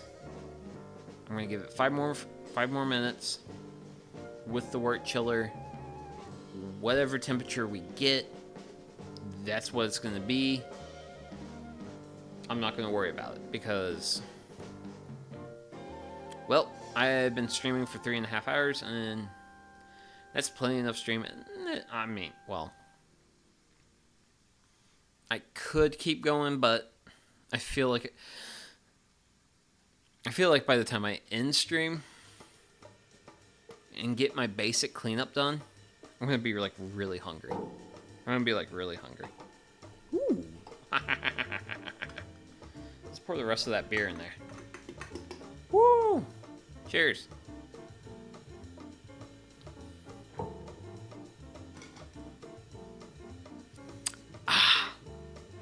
Gosh, I love a good pale ale. Pale ales are one of my favorite. I have a lot of favorites. I have a lot of favorite styles of beer. Generally speaking, most of my more light styles of beer are reasonably light as far as ABV is concerned, but have good flavor to them. So what that means is like lots of stuff like Oktoberfest, Pale Ale, Hefeweizens, Dunkels, stuff that's not super heavy with the alcohol, but still is tasty. Still has like some flavor to it. I mean, there's nothing wrong with a good lager, especially if you've been like mowing the yard or something, or like doing some like actual work and you're kind of hot and you need a cold, refreshing beer. Lagers are great, but lagers are great in that situation. They're not necessarily great in all situations, which is why I'm a big fan of light, flavorful beers, which is part of what we're making here today, this English Golden Ale. Because we're going to be throwing 3 ounces of hops at it. Granted, we are throwing 3 varieties of hops. We are throwing... Where's my recipe? Let me get that in front of me. We are throwing Tannegator, which is a German hop. And we're throwing Cascade, which is North American in origin, and Simcoe, also North American in origin. We're using 3 ounces, 2 on brew day. The remaining ounce is going to be a dry hop edition. So for a dry hop edition, I generally save that for the last 3 days in the fermentation. So today is Sunday, 13th. What's the date? Okay, so the date 2 weeks from now is the 27th. I reckon on the 24th is when I'll do my dry hopping. So 24th July, I'll dry hop the beer, and that's when I'm going to dry hop it. Oh, that's never happened before.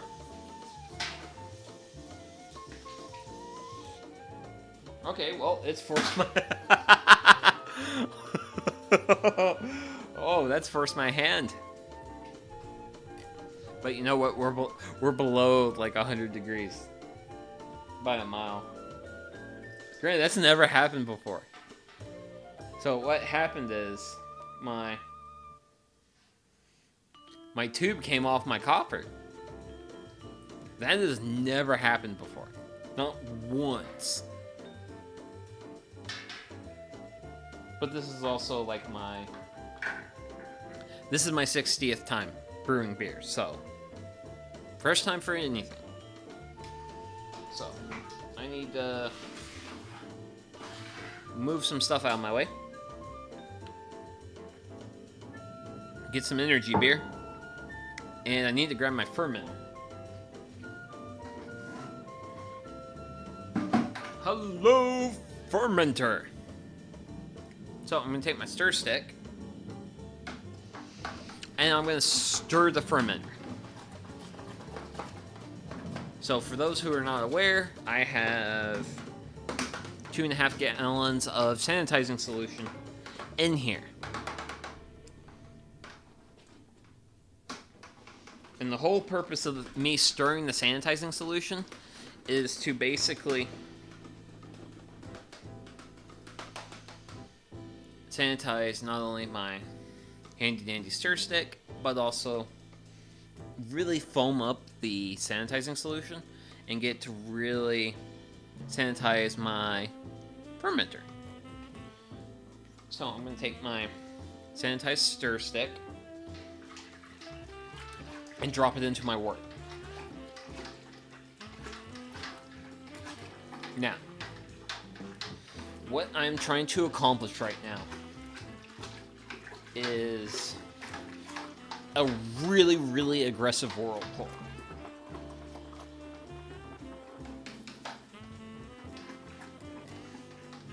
And the purpose of this whirlpool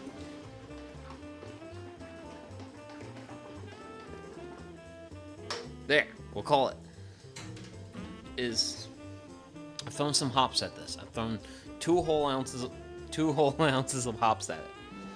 And by doing a whirlpool, really spinning it around, I want to take all those hops, I want to pull them into the center.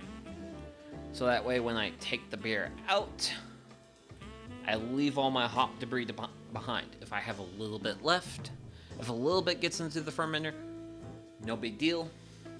I can live with that. Like, truly, it's not a big deal. But I do want to prevent the lion's share from getting into the fermenter.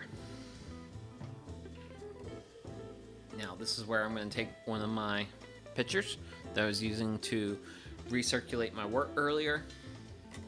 I'm going to use it to capture a fair amount of my sanitizing solution. Sorry about that.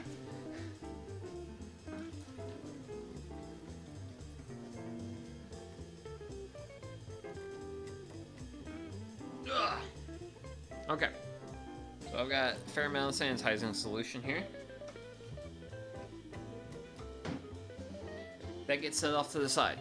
Next up in this process is the rest of the sanitizing solution gets dumped into the mash tun.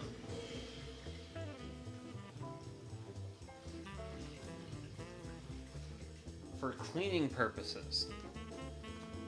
Because it helps it make this more of a cleaning thing.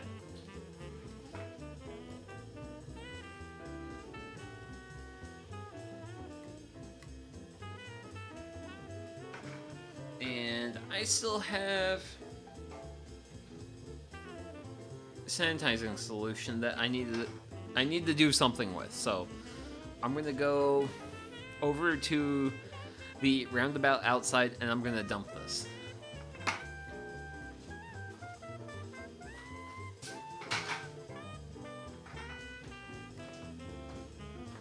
Okay, I'm back. So I have a clean and sanitized fermenter. I have chilled wort. Now it's time to transfer this to the fermenter.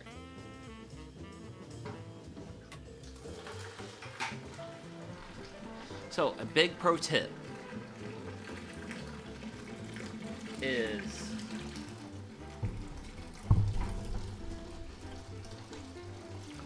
this is the one time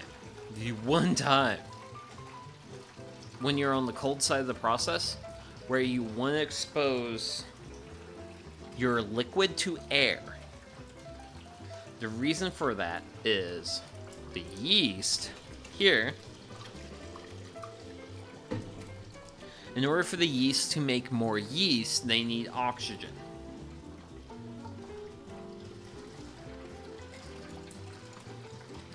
Now, generally speaking, if you add oxygen to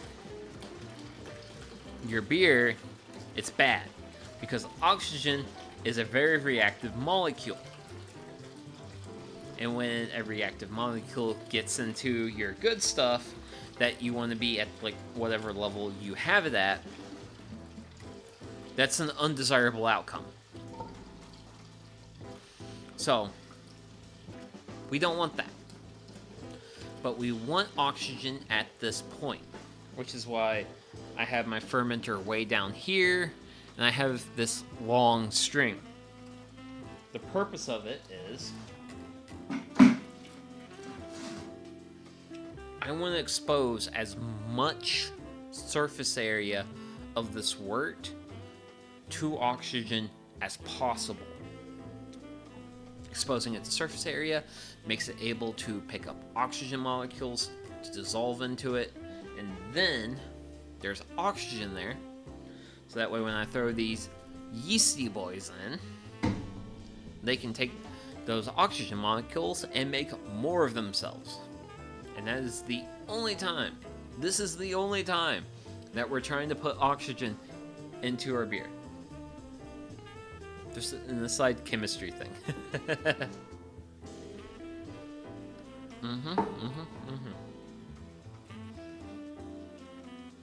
So we're getting really close. Honestly, we're at a point where we can give this a nice good swirly doodles. Gotta love a nice good swirly doodles.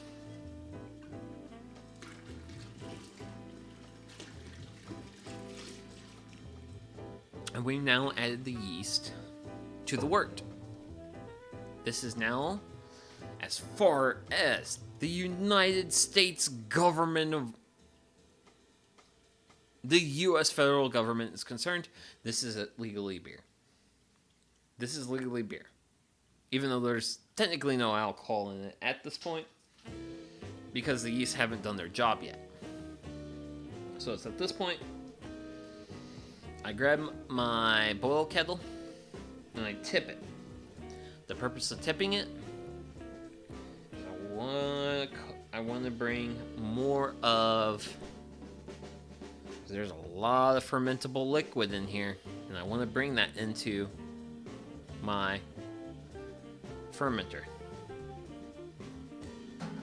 Ooh. Okay.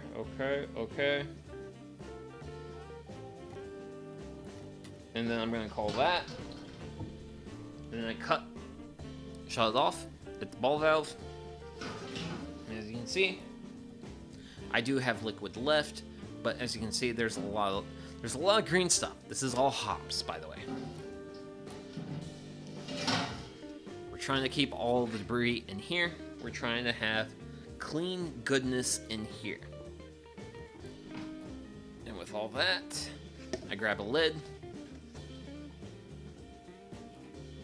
I grab some of my sanitizing solution. I sprinkle a little bit on my lid to just kind of wet it a little bit.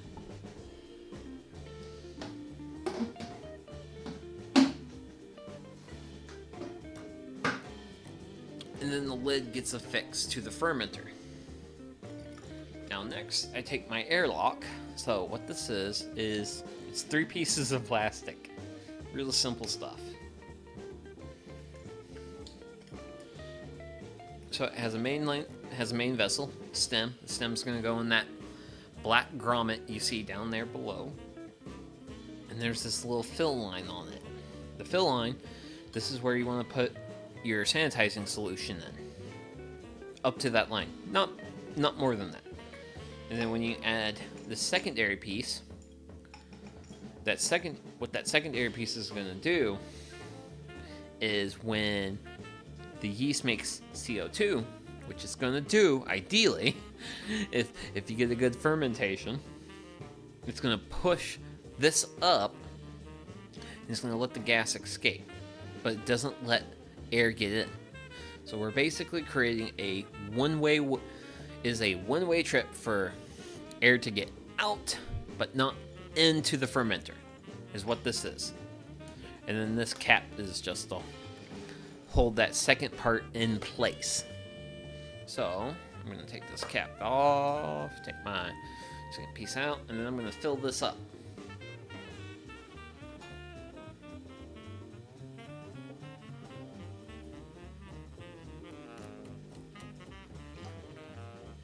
So here we go. We got a little bit of sanitizer in there. So, and here's the thing. I'm not going to be putting anything together just yet, because when you're trying to push it in, if you do it with this second part already on, it's basically forcing air to compress in, and sometimes some of the sanitizer can kind of get out a little bit. That's not so desirable. So you just take this, stick it on, and that sticks on really nice and easy. Then you take your second part, that just put it on there, don't just set it there, and then you take your lid and you set your lid. And this is for the most part, this is brew day. This is brew day for a batch of beer. Dunzo. So for now, what's going to happen from here is I'm going to take this into my basement.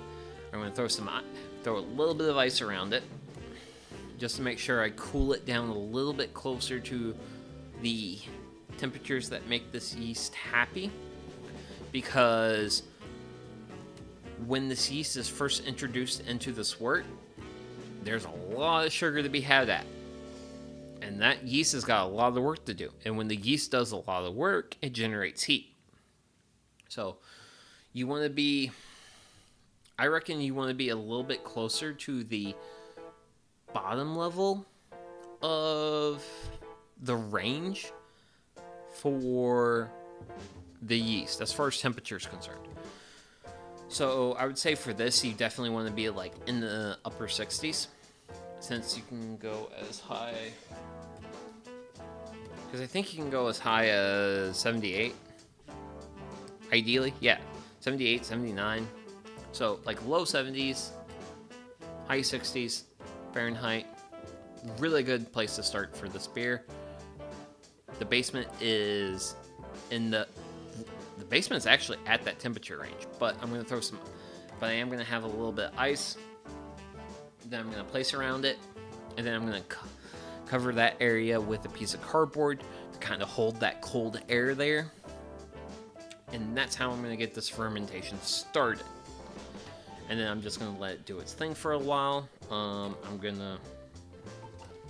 had a temperature measuring device. This one right here. I will be using this device to monitor the temperature of my fermentation as that takes place. So that's going to serve a double role in measuring my mash temps, but also my temperatures going into fermentation. Okay. Oh my goodness gracious. So I have textured ceiling in the shop, and that textured ceiling occasionally falls off, and a small piece of it literally fell off, and I think hit the garbage can. Yeah, it hit the garbage can, which is real funny. Like, just like, oh, piece of ceiling falls off. and then it hits the garbage can. So it's like, oh, okay. Ceiling fell off, and I don't have a mess to clean up. I'll take it. I'll take it. Because there's already parts of it wanting to fall off, and that's just kind of like how it goes. So, thank you very much, everyone who tuned in today. But this is my English Golden Nail. I will yap about this in future streams as things happen. Is probably don't expect anything to get cracked up, because I did crack open one of my Oktoberfests, which were something I brewed previously on stream. That turned out really good. If you want updates on any beers that I have brewed, then feel free to hit me up on the socials, or just leave a comment whenever I'm streaming. So, this is going to be it for today. I would like to say thank you very much to everyone who's tuned in, and I hope you have a wonderful rest of your day. And yeah, hopefully I'll see you all in the next one. And this is Sugi Yamagawa, and signing off. Bye-bye.